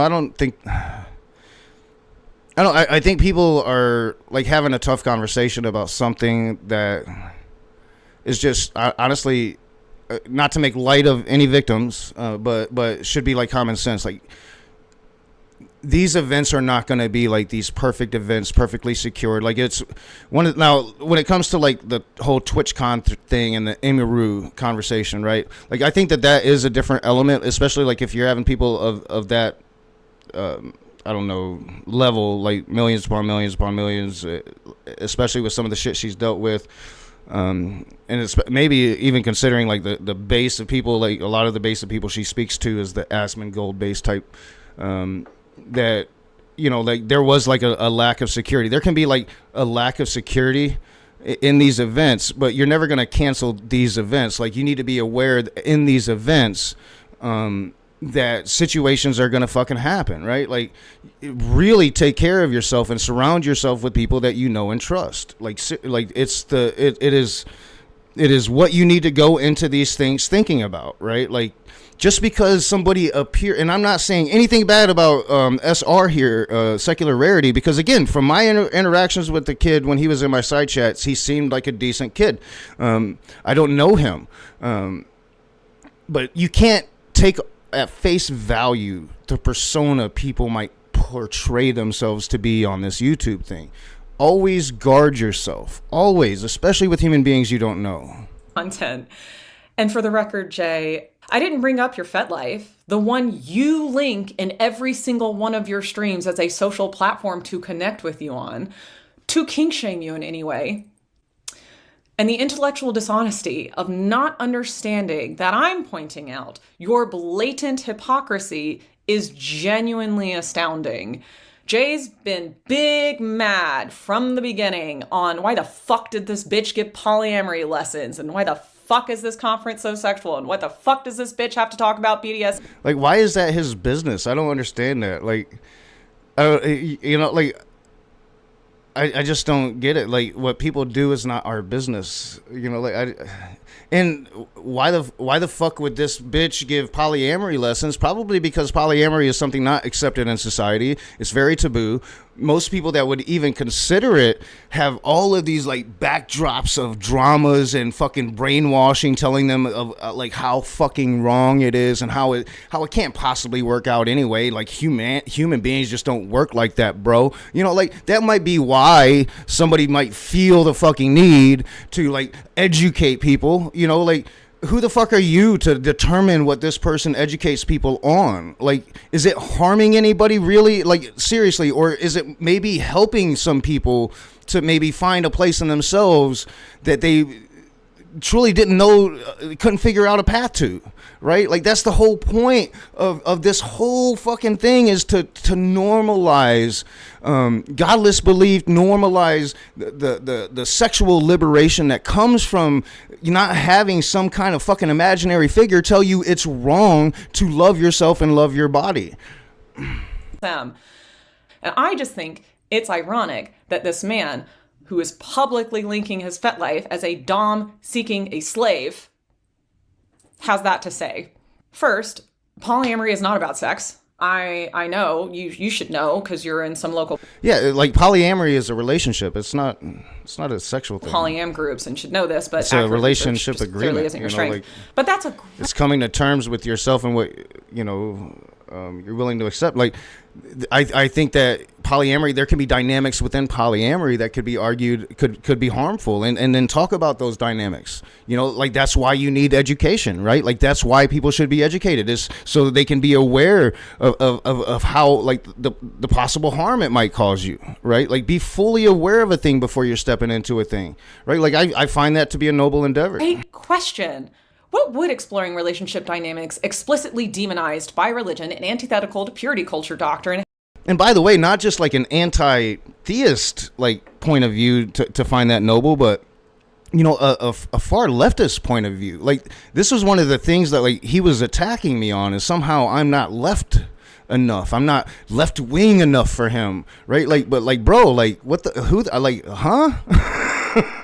have anything to do with secular humanism. Like, what the fuck is that? What would a queer woman have to say about exploring authenticity under Christian nationalism have to do with atheist activism? And after all of this, if you're putting a green check of approval on this behavior, you are not serious and you should be held accountable. To reiterate, I am not telling you what to think about what's in the document. I cannot emphasize enough. I want you to use your critical thinking skills and compassion. And fair enough. All right, and I'm going to get away from this because I really got a good chunk of that, and I got so much more to go. I don't even know what to think about this. Like, I've only gotten 10 minutes in.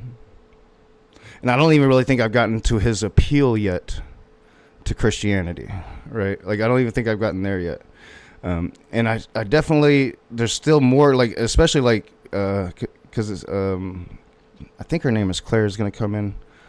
And there's just so much I need to hear. Now I've got, like, also like a Jay Bundy channel I need to start seeing, because everybody's talking all this stuff that's kind of like happening in side chats, and I need to kind of be aware of that. I think I want to know what's going on, right? Like, fuck, man. Like, this is like July 31st, right? Like August 2nd. Man, it might be within the possibility of your boy making an appearance just to see what the fuck is going on with this thing, right?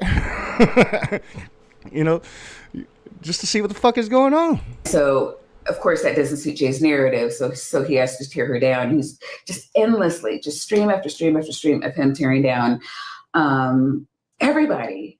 Absolutely everybody. Bree had a breakdown. She, and there was just a lot of things that we didn't do on the front side. Behind the scenes, a bunch of us were organizing. What do you need? If you don't have a doctor, there are I mean, especially like if there's like secret sex orgies, man, we gotta get inside. We gotta do the deep undercover scoop, right? We gotta expose this shit or be involved. Google apps.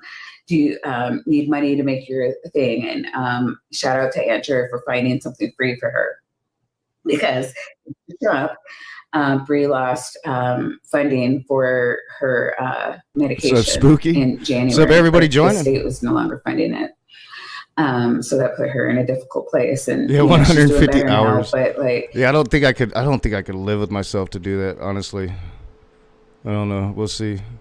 Just no fucking thanks to Jay. And if I definitely don't have the time. When she took that down, they downloaded it and put it on. Jay first put it on his channel. She had to channel strike it, and then So mommy put it on her channel. She had to channel strike it, copyright strike it. And then she had to copyright strike it again. She's told them with her own mouth, I don't want this out there.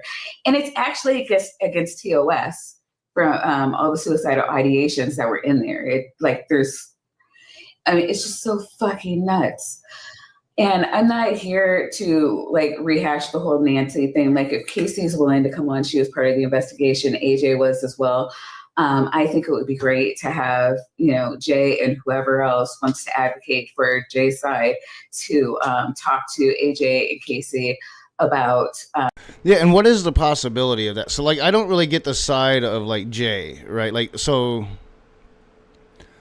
like, would that even be a conversation worth having? Like, would Jay be, like, an honest interlocutor in that conversation? Right, like I'm not sure. Like the Jay that I know, I don't think you could really trust him. I think he would be more trying to get like gotchas at this point, or some kind of like concession. Like, what kind of concession are you going to get? It doesn't appear like Secular Rarity has anything at all to do with NaNoCon 2026. Like, I don't know what other concessions you can get from NaNoCon 2026. Right, like I just don't. I don't see that. Unless he somehow is involved. Like, are you asking for like him not to be allowed in? Because I mean, at this point with everybody talking about it like this, I would be very shocked if Homeboy is going to show up there anyway, right? Like, and if he does, I mean, that's kind of ballsy, right? Like, I don't know. Like in this day and age and this climate, I don't know. I don't think he's going to kind of be there. But maybe I don't know. Like maybe there's a lot that I don't know about. But again, I looked at the fucking website, right? Like it doesn't appear like this dude is in any way involved with this conference. I don't see him anywhere on this. Again, I like Godless Engineer, but it's personal bias. He was one of the first. I recognize my biases. Like maybe a little better than I did before. All right, so yeah, and this whole like I don't know, like I find it fascinating because it seems like kind of like the dynamics of some of the dramas since I left haven't changed, right? Like it seems like the atheist community is really having a struggle with itself and its inner policing. And when inner policing gets overboard and kind of backfires on them, the ramifications of it, and that would be like the one point I would give Jay's side, right? Like, he is swinging the bats against the big dogs now, and it's probably not going to work out for him, even if he was right in the situation. Which, separating the victim from what Jay and the victim's sister might be doing. I think it would be hard to argue that he seems very right. And I think that because when I entered the side chat, the conversation they were having at some point down here was kind of the ethics of Jay's behavior, which I'm pretty sure I'm probably going to agree with them on because fuck Jay. The actual facts that came out during the investigation, he won't. Both every time AJ and KC have said anything to them, and they haven't been vitriolic. They've been trying to be helpful and combat the misinformation, and he just blocks them. He will not have a conversation. He's never reached. Titan Uranus in the house. Somebody mentioned you earlier, and it must have drawn you, Titan. It must have drawn you. What's up, my man? Out to them to try to find out facts. He's just anybody who's trying to be helpful, anybody who's trying to get him information, he just blocks immediately. Yeah. So yeah, and back to that point, like I think I would like to watch it at least, like to get a conversation between Jay, Casey, and I don't know like this AJ person or the other person involved, but like Casey's an experienced person at this, right? Like she would probably and again, like the point that Maya had made earlier that I wasn't like being really fair with KC about was, KC has a lot more information than what they even released and that I read here, right? Like, and she even kind of like has said that in her statements, like, they released what they felt they needed to kind of like clear up some of the lies that were being told. but there was a lot more that they didn't release. So she clearly has a lot more information, right? So like, I would like to see that, like that conversation between the two sides happen, even though I don't think Jay would be an honest interlocutor in that situation.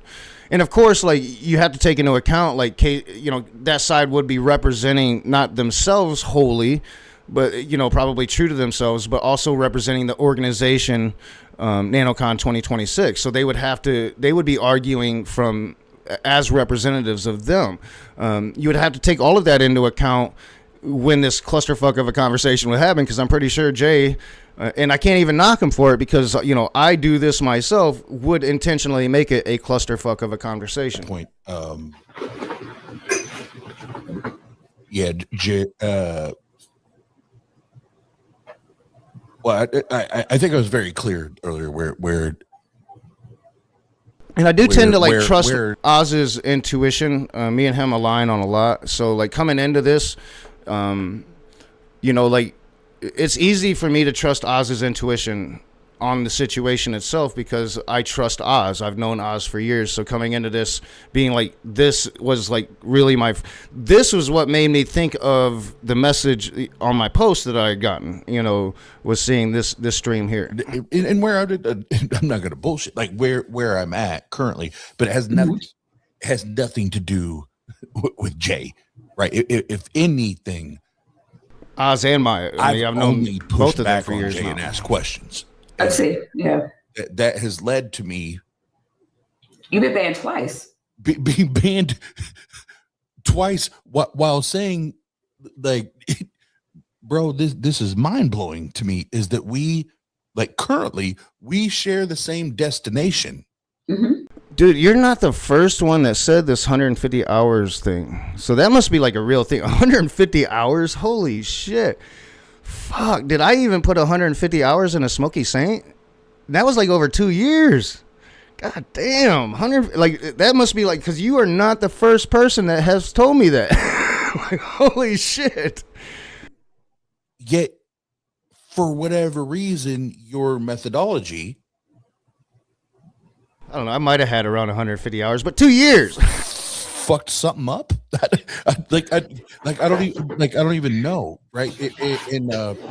So again, because this doesn't necessarily need to be a pile on, but I would agree with what you're saying in that context, because it's like what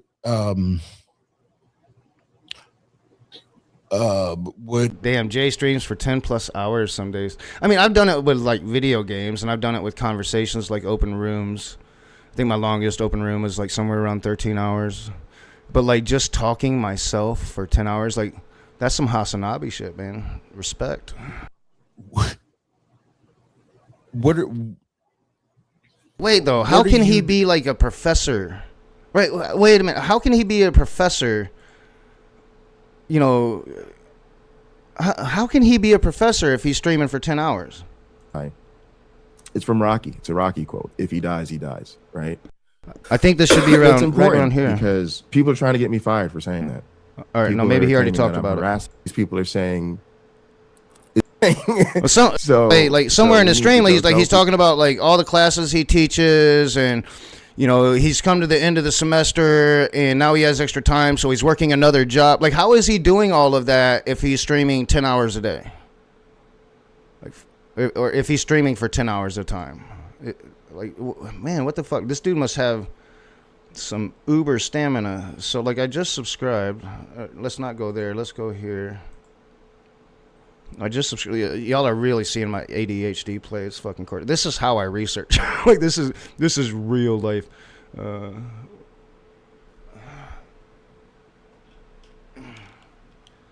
Need my glasses. All right, I just subscribed. What is it? Like, I can't fucking remember his name. What's his name? Why did it already put it? It should be like all the way up here for like at least 3 days. God damn, what's his fucking name? So let's go. Pocket Locker. Yeah, Pocket Locker. All right, right up here. How much does he stream? 8 hours ago, 10 hours ago, so 20 hours ago, 1 day ago, 1 day ago, 2 days ago, 3 days ago, 3 days ago, 4 days ago, 4 days ago. Like, we're not in the summer break yet, right? Like, is the universe, like, what the fuck? Like, how is he what he claims to be?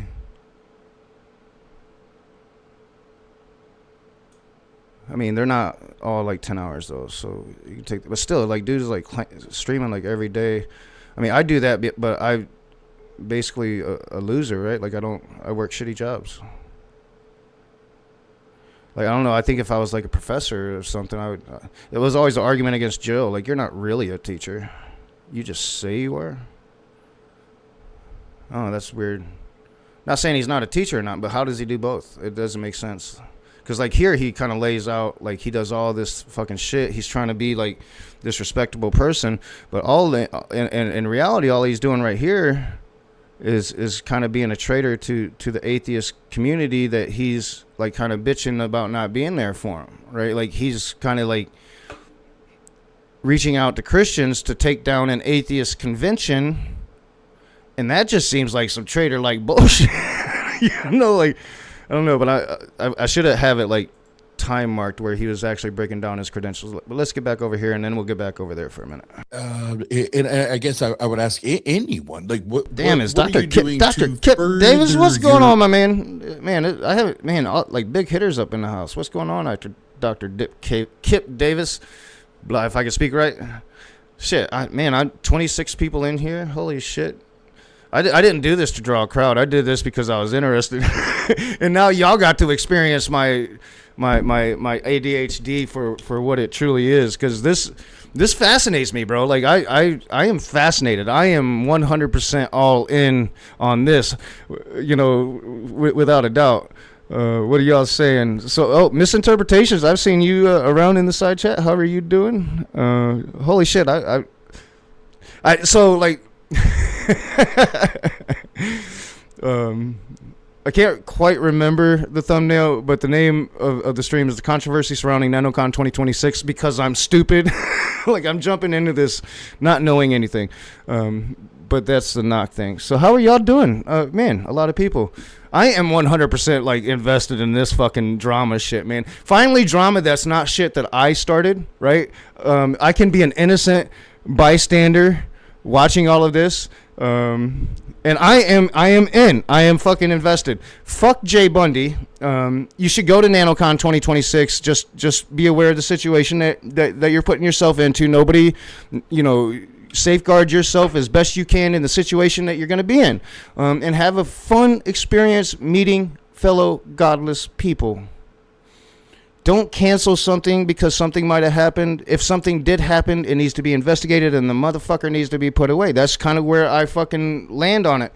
But when it comes to Mr. Jay Bundy, fuck that guy. Nobody should take him seriously. And I'm glad, like, more and more people are coming to that conclusion. Understanding it because I'm asking, and I can say this because I'm asking me these questions along this road, right? Yeah. It is, Oz, what are you doing? And I have I literally have a playlist, a YouTube playlist that, and again, I don't have the hours that Jay has.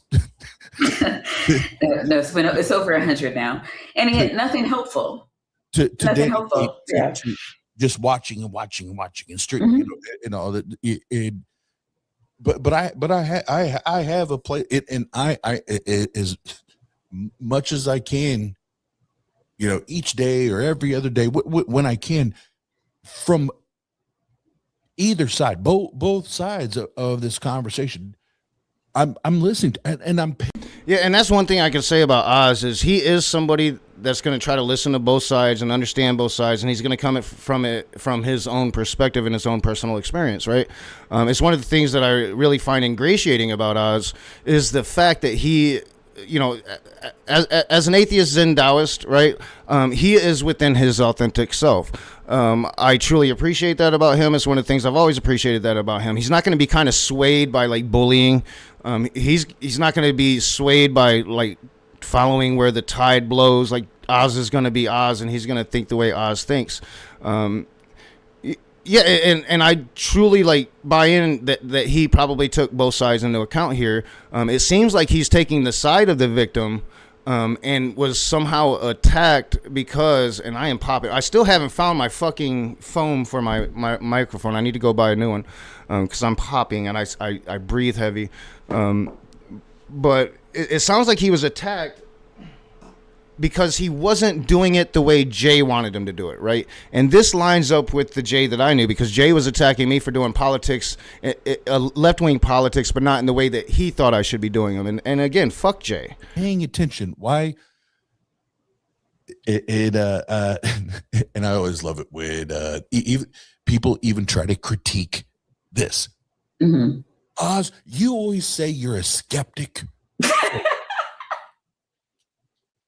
You always, so Oz has been offered receipts on the lazy. actual event timeline. Yeah, he probably doesn't want to go against like his personal. I don't know. I'm not sure. I'm sure Oz could answer for that. Like me personally, like I read her statement and I don't know, things jumped out to me, but I come from it from a different personal experience than Oz has. So Oz has talked openly about how he comes at it from more of a his personal experience with his mom getting her ass beat, like he talks about it openly, and that leading to his own abuse. See, I come from that experience from a different angle because I had a different experience. I never suffered physical abuse myself from anybody, but I did watch my mom suffer abuse to men, and I also watched my mom abuse men physically. So, like for me, I had a very different personal experience that I kind of come from it when I approach these matters. Things are often more complicated than we tend to think. So I don't know, like I saw a lot of red flags when I read the statement, just unbelievable things that I found it really hard to believe.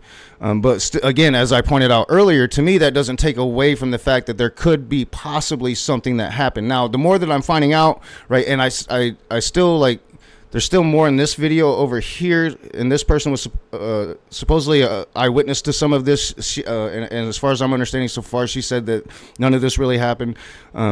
And again, I would assume KC has way more information that they're really willing to release because the victim asked them not to, right? And it's not necessarily the victim, but the victim's sister that's going around kind of causing a stir, as far as I understand it, with Jay Bundy. Now, I'm not sure if that's intentional, if she just kind of maybe chose the wrong ally there, but. And I don't know much in that in the lane of that situation. I definitely need to find out more about that. But the more, because I started the stream kind of just like a fuck Jay Bundy, that's my stance. The more I'm kind of like starting to kind of lean toward what I saw KC saying, like this is a thing that just didn't happen, and that would be more along the lines of probably what you're speaking out, Titan. Speaking of Titan, of a timeline that's probably available. Like so, in these events, what usually happens, and this is something that I'm very familiar with, is that you have like, what your organized time to where you have speakers presenting, and then you have your organized time that's kind of less organized where you have kind of everybody's mingling with everybody, right? So I'm assuming that this probably happened during that, like alcohol was mentioned, people are drinking. This is probably after people had been speaking, and this is more of an organized time to where let's get to know and meet each other. That's kind of what I'm assuming just from the personal experience that I've had with these matters.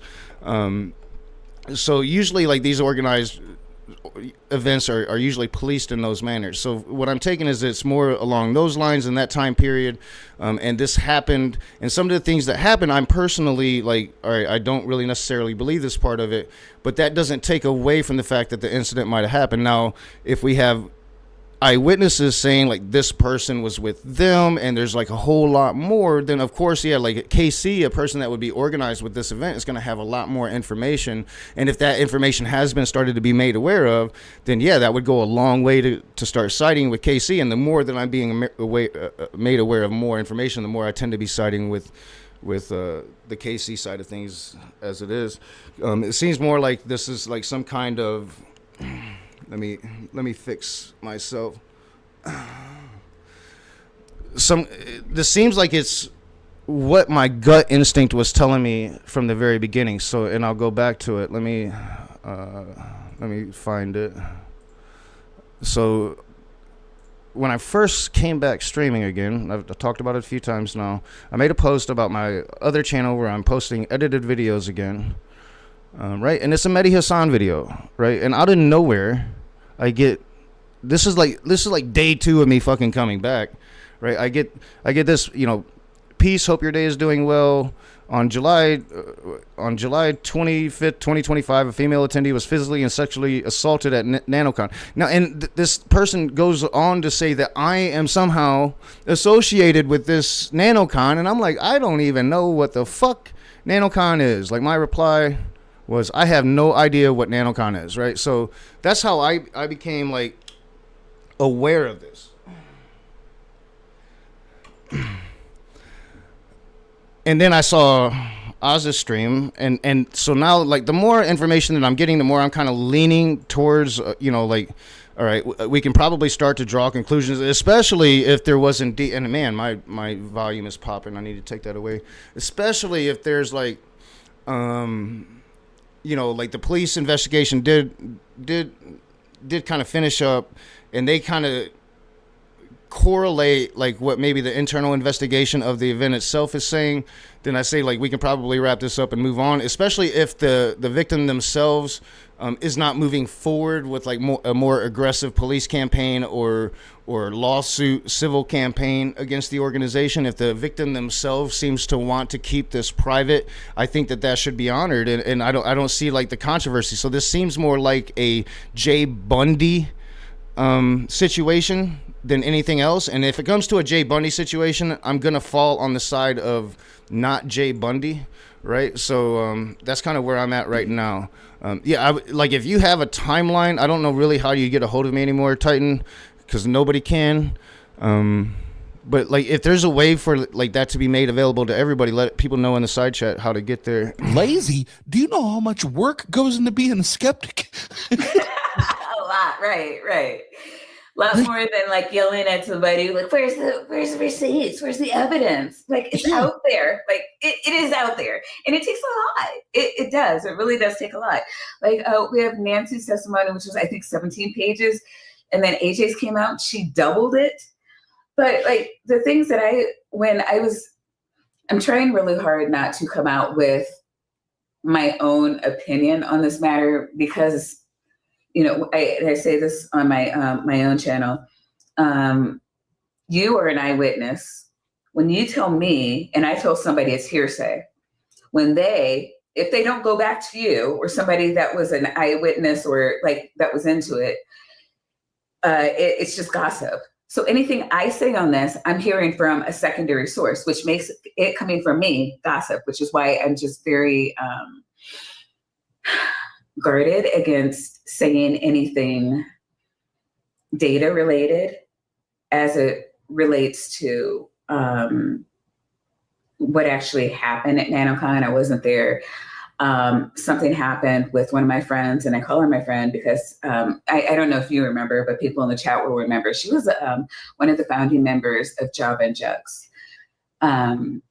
We had Discord groups together. We laughed and joked and played around a lot. We were in each other's channels. I considered Nancy a friend. And so when my friend left the community abruptly, I started asking questions.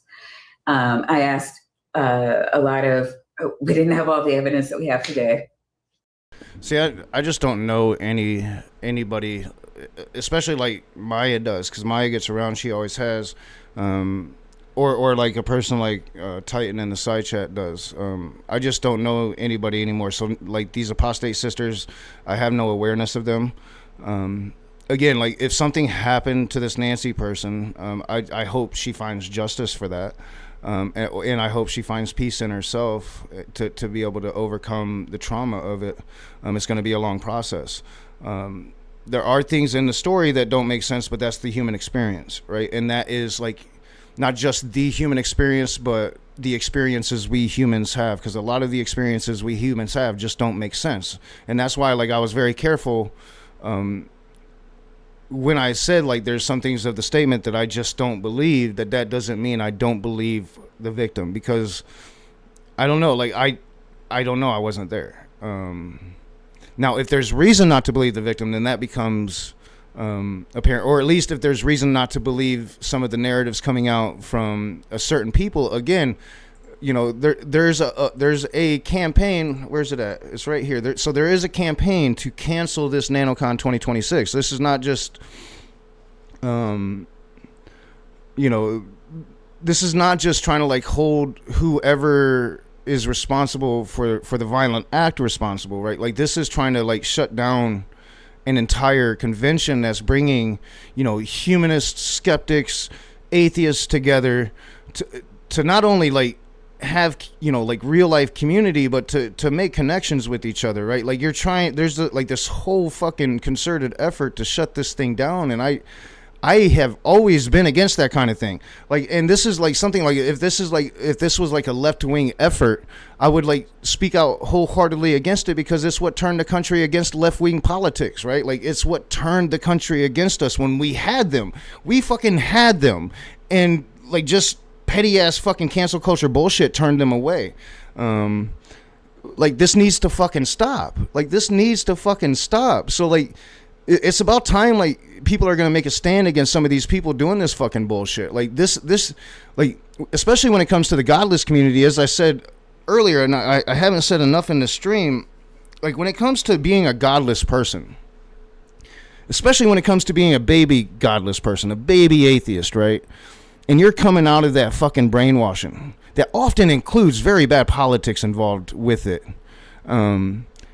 You're going to say things, you're going to do things that are going to be very offensive to somebody that has been in the movement for a long time and has swung farther and farther left as they've done so, right? And you have to be aware of that when dealing with these people. I wasn't always aware of that dealing with these people. These baby atheists, it's baby steps, it's not slaps. You know, it's baby steps. And these kind of like cancellation campaigns, especially like these are communities that are really going to open up avenues for people that never really thought outside the box to be introduced to the real life people thinking outside the box that they have been watching and slowly converting to, man. Like it's such a vital service these people are providing, no matter who or what you think about some of the people that might be presenting or behind the event. It's a noble purpose. So it was just really talking to different people. And my job as an HR director or investigator, employee relations investigator, I commonly have this where it's just like, okay, these, you know, just a bunch of stories that I have to figure out where the truth lies. And so I've been doing that for 20 years. So there's a rhyme or reason that I take in my approach to it. What I, you know, the things that I come to believe and what I don't. What made me feel better was hearing that, you know, Elliot had to step down. I've always found Maya to be very reasonable. Any kind of and leadership you know, like position. the thing about Oz is never out of it, man. He's going to come further and further to the truth because he's a truth seeker. And I don't know Oz's position. I don't want to reflect on Oz's position. I'm only kind of getting a little bit of what I'm hearing here, and I've skipped through a lot. Like I skipped through a lot of this to get here, and I kind of want to skip more because I want to get to here to hear some more reflections on it. But I also want to listen to more of this one over here, because I find this, and maybe it would be a better comparison with this one here, to do it to like one of his streams on his channel. I get so ADHD. Because I find like the code switching thing to be like completely disgusting, especially with a person like S.J. Thomas. So I've been kind of focused on those other two. I've gotten away from this. Let's get back to this for a little while. Let me switch frames, switch modes to our man Jay here doing a complete code switch, trying to be Mr. Professor instead of Mr. like, you know, if he dies, he dies. You know what I'm saying? Thing going on, and she noticed how much people weren't believing her sister. And now how much people really low volume to me. I'm going to turn whistleblowers up on and my realizing side. that the smear campaign intensified. Hopefully it's not low for you guys. Rather than going away. So that was when she eventually wrote the 10-page notarized letter. She got it notarized. She authorized her sister to talk about it and to discuss it because she wanted it addressed within the community. And then that was a big, huge win for us because now we had her full victim statement. And it was notarized because people kept trying to say, you don't have permission to speak for Nancy. Patty's lying. Nancy really doesn't want any accountability. Nancy wanted this all under wraps. Nancy never wanted. And all right, so, well, I hear myself. So, if that's true, right? So if that's true, if Nancy has signed full-heartedly on this, and I don't really necessarily think like a notary. I mean, I've looked at that document, right? Like, I think we can look at that part of that document without getting too much into it, right? So it's the very end of it. Because, I mean, I was kind of suspect. So official seal, like this notary right here, I'm not necessarily sure that like shows like she is. So, I mean, that's her written statement, right? But that's the statement she gave the police. And I guess that makes that statement official or whatever. But I'm not sure that this shows like she is giving her sister permission, right? Like to say the things that she's saying. But if let's grant that. Like, all right, so that is that is giving, you know, her sister is now giving permission. Where was I at? I was right there. That for her to do these things with Jay Bundy and has granted consent to Jay Bundy himself, and that's the only thing you have there. I think that's really weak, but let's grant it. Then I think it's no holds barred when it comes to like all of the DMs, right? Like all of the information like Casey and all of the investigators would have, like then it's no holds barred, right? Like they can release every fucking thing if that's true, right? Because like she's the one that has changed course on the privacy issue. Any of this to come out. Well, you can't say that once she writes a 10-page notarized letter addressed directly to the atheist YouTube community. Exactly, and that's what I was thinking, Coleist. A notarized letter can be signed without the signee ever reading the document. Yeah, that's what I was thinking. I don't think that proves anything when it comes to the victim. And so since then, I originally decided that, you know, as we approached sort of the and that fits with what I would think about this dude. Yeah, like he's gonna say a lot of shit, but he's not gonna show the receipts. And that's like, if you're gonna come out and say these things and try to get this organization taken down, right? Like you better be showing fucking receipts. The days to go till NaNoCon mark. Or wherever I started, I basically just decided to start streaming about it every day. I mean, I can't remember the name of the organization, but there was this one organization back in the day that we were all against, and I can't remember their name, but we had receipts, right? Like, they were platforming, like, fucking awful people, and we had receipts of that. Who, like, maintain, like, a constant pressure campaign about NaNoCon, because I recognized, for instance, I think NaNoCon's in 75 days or 76 days or something like that. And I recognized that after that window, we're going to kind of miss our window of opportunity, because after that time is over, they're going to say, well, they just did NaNoCon 2026 and it was fine. So why are you talking about NaNoCon 2025?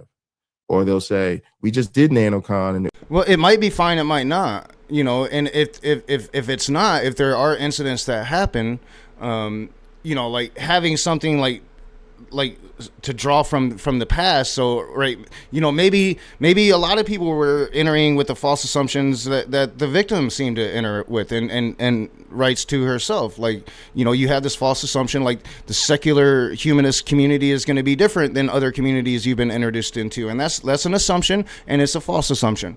It's probably going to be very similar with a lot of the very similar dynamics, right? Like people are people, human beings are human beings, especially if drinking is involved.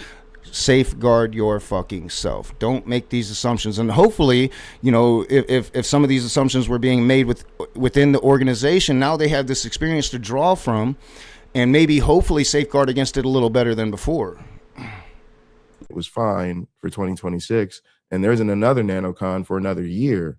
So why are you talking about NaNoCon, right? So anybody who's concerned or cares about the story or would like to see justice or accountability, see, I'm very you have ADHD. to understand campaign logic. You have to understand that this is a campaign season. There's a quote unquote. I didn't election quite used day. to. I used to be able to like stay on course in streams. This makes more sense for me to do it this way, especially like if you had like code switching like this. I wish I had something better to draw from. I should have like taken the time to like make clips, because that's what I used to do back in the day. Was I would go through like some of Jay's streams. It usually doesn't take long. You don't have to go through 150 hours to find out somebody's a fucking dick, right? It can usually be done rather quickly. Ask anybody that's ever edited anything about me. Like, I made it pretty easy for a lot of fucking people. So like that's usually how I would have done this thing in the past, and I would really be able to show the code switching that I'm seeing going on. I'm not prepared like that. I'll be again in the future, but this is kind of just like the ADHD I've always kind of experienced, but I've just never really showed on stream. Yeah, I'm just ADHD as fuck. I'm also OCD as fuck. So I will hyper focus on some things. Like, I'm super hyper focused on the fucking code switching here, because as a lefty, I find it reprehensible that you would code switch to different audiences. Like, if you're going to be like, if you're going to stand in your conviction, right? You need to be yourself, right? As an activist, that's the first thing I learned. I can't be in a crowd of people pretending to be a thing I'm not, because it's going to be like people are going to pick up on that really, really fucking quickly. And if you're going to just like code switch to whatever audience you're fucking talking to, that's like to me, it's just disgusting. I hate that more probably than anything else. It's going to be a verdict day. In 76 days, they're either going to have NaNoCon or they're not. And my prediction especially appalls me. Like, oh God, S.J. Thompson. Okay, the fact that he sits here and he's bitching about this atheist organization, and he's bitching about how atheists aren't supporting him in his endeavor to end the atheist organization, right? So he's going to Christians who have an agenda against any fucking atheist agenda right from the get, and he's going to pretend like it's some noble endeavor on their parts to join his fucking cause. And the evil atheists, oh my God, the evil fucking atheists aren't half of what they pretend to be, right? But these Christians who abhor the godless, and honestly, if they had their fucking way, half of them would be right there in the front row as we were burnt at the fucking stake. Let's be honest about it, right? He's gonna go to these fucking people to try to seek some kind of fucking allyship to take down the evil atheist organization. What a fucking traitor. They're gonna have NaNoCon no matter I what fucking hate it says or does. So then the idea is to make that public pressure really count, to make them have to do. This is why I get away from this one. This one makes me mad, right? The other ones I can just kind of listen to and be chill. This one makes me angry. To not do it, to really reveal their character, to show who they are, to show that they don't care, that they never cared, that there will be no accountability, and they don't care what anybody says or does or how anybody says or goes after them. That gravy train is rolling, and that gravy train is going to pull into the station for a payoff. So I'm definitely coffeeed up. I got to do something about that. Goal has been to make as many people aware of this as possible, to put as much pressure. I'm sweating now because I'm drinking coffee and it's hot. Doxing, no direct confrontation. Do not threaten them. Do not blackmail them. Do not call their employer. Do not directly confront them with accusations of immoral or illegal behavior. Don't do anything that would make this worse, right? But when it comes to safe, appropriate, legal avenues of pressure, letting the sponsors know what's going on, letting the speakers know what's going on, making sure maybe churches and organizations in the local area are aware of what's going on. Maybe making... That is the most beautiful thing about having children. Cut this out. The most beautiful thing about having children is once they're 16, you now have like a personal slave, and she can go and get the soda for you because you're streaming and you don't want to leave. And that was an awful thing to say. Churches and other large Christian content creators aware of these systematic problems. And she's not a slave. She does it because she loves her dad. Content about it by drawing attention to the corrupt organizations that have been participating. Yeah, this is what, like, this one really makes me mad. The monotone, just deadpan eyes. All right, so let's play this a little bit longer. Just look at his eyes. Channels and more when he's looking at the camera. Creators that have been participating. So all the time he can't look at the camera. So for us, it got to a point where we were just so frustrated. Why can't you look at the camera? There were no. All right. like just deadpan eyes when he does look at the camera, but oftentimes he can't look at the cameras. Why? So, you know, why can't you look at the camera? Is it because you're just like fucking talking out of your ass and you're lying? I don't know. I just don't trust it. The monotone, like, it just makes me angry. This is not the Jay that I know. The Jay that I know came into my side streams all boisterous and blusterous and talking to me about how I'm such an evil fucking person, because I can't even tell you why. I probably know why. I probably know exactly why, but I can't tell you why, because he never really gave me a particular reason outside of the fact that I don't do left wing right. I never understood that. All right, so I'm not sure, like, the dynamics between Oz and Maya here seems kind of like allyship, right? Like, so, but it seemed like we got a little bit of disagreement as soon as this other person comes in here. We're gonna skip forward just a little bit because I wanted to watch this This is the interaction that I came into the side chat, and when I found out like what they were actually talking about, I'm like, now I'm kind of interested, because this is what the poster posted, like day 2 of me being back. Thank you, sweetie. And also now, because the Jay that they're talking about, like, I didn't know for a fact that it was Jay Bundy, right? But just by the way they were talking about him, I was like, they're talking about Jay Bundy. So I told him when I was left and I was going back out to work that I was going to come back and check this out. And that's why I became aware, all right, this is definitely the NaNoCon that the commenter was talking about. This is the drama everybody seems to be talking about. So let's catch up. And that's kind of what the stream was about. And now I'm running down rabbit holes to where I kind of had a starting position of, I kind of tend to believe like certain things. I've changed my position quite a bit because more information is being made available. She wasn't hearing what you were What's saying. up, Nitty? Oh yeah, long time no see, my man. To support abuse of anyone, like, and yeah, so long I was time. just trying What's up, to BS Lewis clip for sure, so you could both hear each other, because I get it, but I'm not trying to. They were in a Yeah, let's go back to the beginning of that. So like automatically, like it seems like there's some kind of point of contention now. Like I do remember, I think her name is Claire, and I think that she's always kind of gotten along with Maya. So I think she's trying to play mediator between her and this other person. So I'm not quite sure the dynamics of it. And we know that this is not an overnight thing, right? So I just wanted to address that. I actually appreciate you bringing that up, Joe. I don't know if you're still here or not. But like I said earlier, when let's get back to when Maya first jumped on. Where's Claire at?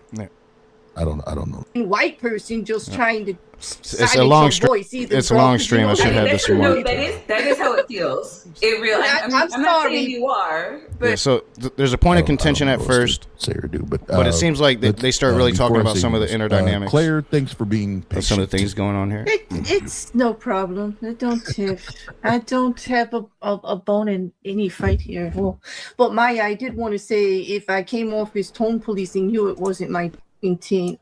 Just to clarify, I came in and saw you both talking past each other, and I got your point that if she was in those chat, that was actually supporting the horrible things Jay was saying, and they were horrible, and they were loud, and they were in those streams, but she wasn't hearing what you were saying. And I have never known Carrie Ann to support abuse of anyone. And so I was just trying to tone it down so you could both hear each other, because I get it, but I'm not trying to. They were in a you didn't have to call me some simpleton white person just trying to silence your voice either, girl, because you know that. That is how it feels. It really. I'm sorry. Not saying you are, but that is how it feels. I'm not, and I'm sorry it felt that way, and that's why I wanted to just tell you straight to you, avatar to avatar out here. And I concur kind of with Maya's sentiment there. Sometimes it can just feel like you're just talking to the ignorant white folks again, and it's probably I don't know the dynamics of the situation. It sounds like Maya was arguing with somebody else. Claire was trying to play mediator. And in frustration, you say things. I've done it. We all do it. And it sounds like Maya kind of concedes at that point. It's 7 a.m. You're getting an avatar. No, I'm always going to be an avatar. Brandon, this damn avatar was the best thing I ever did. I ain't doing too bad on YouTube, so forget. You're doing really well. Like, and that's kind of news to me. Because like last time I talked, because I've been in several streams with Claire here, and I never knew she did YouTube. So I'm thinking that might be a new thing, and the fact that she's doing really well on it. Congrats to her. Like that was news to me because I didn't I knew she got into a lot of conversations. I didn't know she did YouTube herself. So good to hear that she's doing really well. Leaving the shows was like the best thing you could have done for yourself. Well, I just realized that here's don't my even get me started on that, Maya, because although that was a wonderful experience, like it's not something I actually want to go into. I want for those of you who don't know, Claire invited. I've been in a few conversations with her. I shouldn't say several. Quite a few. Invited me onto her show, on the shows a couple of times, and that's how we met. Yeah, we met on the shows. I have met many people on the shows. I met Oz during the terrible time he's talking about, actually. So I bonded with his humanism there because we felt very much the same about how things happened in communities, any communities. And please don't anybody take this personal, like I'm bashing it. Yeah, but man, I miss the good old days of humanism bonding, right? When humanism wasn't connected and politics wasn't so intertwined with it all. Like you could truly be humanist and love all human beings. That's become harder and harder, and I think it's going to continue to be hard to be a true humanist. Like even for me, like I'm a person that really found my center within Taoism, my center within humanism, and it's just really hard to love all human beings now. It in this moment in time, it's really hard to be able to empathize with all humanity now, which is something that I personally infer from humanism. It's something that I've always tried to do as a humanist, even at my worst points when I was just going hard at people. I tried to still keep that level of empathy for them as human beings, and it is so hard to do now because so many fucking awful human beings are out there. We're surrounded by them. They're family members that we thought were better people than they are, and it's really hard to be a humanist nowadays, and it's a struggle. Single person in this community, except for the people that are saying horrible things publicly, and I will say I don't support what Jay is saying out loud to people, but then again, I don't support some of the stuff that's going on other places either in disparaging people, because when it comes down to it, if it's not my business, and really, if you get down to it, besides the hurt that's being caused afterwards to everybody, our friends. I mean, I would disagree with that. So it's not our business if things would have stayed at the level that the witness or that the victim had wanted initially, where it was a private matter that was handled privately by police, right? That was clearly what the victim wanted, and that dynamic changed. And once that dynamic changed to a point where now we have an active cancellation campaign, where's it at? Right here, there's an active cancellation campaign going against an organization. Well, then now it's common fodder, right? Like now it's not personal. Like we've reached beyond a point of it being a personal matter now. Now, there's an active cancellation going on. And if you're going to cancel an event, then you need to be coming with the fucking receipts here. Seriously, the side that's wanting the cancellation needs to be coming with the receipts. And people we associate with, people casually or personally, like you with Bree and Amber, it's really between two other people who should be out here. No, she could be talking about something completely different. I think she's talking about, all right, and that would make sense because she's not an insane person. She's talking about the dynamics of these people, not the organization itself. Freaking rest of this community tearing each other apart. I'm being a dumbass. The wrong way, regardless of whether you have a side or not, which I don't, because I actually think I can give the victim, the alleged victim, the grace to speak for herself and still not want to deplatform the other Jay party is going live without evidence. Oh, that might be interesting. I can't do this all fucking day, and there's so much more to cover, right? So much more to cover. I got to stop this shit at some point. I'll be stopping soon. I'm gonna have to go to work soon anyway, and maybe it'll be fun to make an appearance over there see what's going on. There's definitely, so like this is definitely something like I can absorb for a while. Now I don't necessarily know if it would become content for a while. So right now, like I really need to be making like videos. Now I could probably make a few videos like this, but I really need to be feeding that algorithm over there. I tend to feed this algorithm over here more than I should. But like again, like I am so absorbed in. I don't even know how long I've been streaming. I'm at 4 hours at this point. Like holy shit, I'm sitting here talking shit about Jay, right? Yeah, I think that's probably good. 4 hours on a man. I told y'all I was really stupid. Like I'm diving in, right? 4 hours. Holy shit. I think that's a good stopping point for the day. And it would be good to get more information on this and maybe clarify my own stances on some of this bullshit. But one stance that I won't be clarifying on is my stance against Jay. Oh my God. All right, I'm subscribed now. I'm bought in. Fuck. I'll become part of this drama, I guess. No, I won't. I'll comment a little bit on it. I might check out the stream a little bit that he's about to go in to. He probably hasn't forgotten me. So he might be aware of what I'm saying here. Who knows? I didn't expect any of y'all. So it was good to see a lot of y'all again. Wow. Okay. Like if I really wanted to try to get some like viewers back over here, I should do this every day, right? I probably won't though. I'm kind of stupid like that.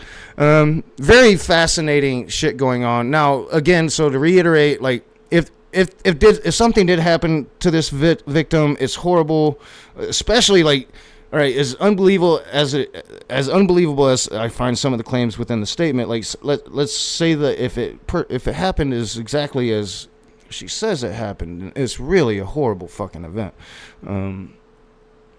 And I tend to like kind of side with victims in these things until presented with really good evidence not to. And as far as I'm concerned, so far from the information that I have, the victim herself is still keeping her privacy. Right now, we have Jay making claims that he has permission from her or whatever. If that be true, then that be true, and that's going to change the dynamics moving forward. So the more I find out about this, if the victim is like on board with the reopening and the relitigating of her experience, then that's going to come with a lot of baggage. And you know me, I'm pretty open about what I say. So we'll see where this goes. I don't plan on really making this like a focus unless I need to. I'll reach out to Oz. Anybody that feels like that I need information. You can try at my email. I am trying to be a little better at checking my email. GeoSam has been really successful at sending me shit through my email. So try my email at TheRagingAtheist. Let me start over. TheRagingAtheist@gmail.com. DaRagingAtheist@gmail.com. That's for the Knock Live. I will be cultivating a new email address, but I just haven't really got it working yet. But you can try to send me information there. I am actually looking at it, trying to cultivate like through all the mess that is that email, because there's a lot of emails in there that I don't want to get rid of, and there's a lot that I do need to get rid of. And outside of that, I'm going to be looking at more of this. I might hop over to the stream going on and see what's going on there. Until I leave for work. And then maybe tomorrow night I'll have an open room to where if anybody wants to talk about this, I can have 6 people at a time, and we'll talk about this and give me information. If I do that tomorrow, if I decide to pull the trigger on that tomorrow, I'll set it up tonight so people will know what's happening, and it'll probably start around 4 o'clock. So, final words as always is, the earth is round, bitches! And to me, that's not fair.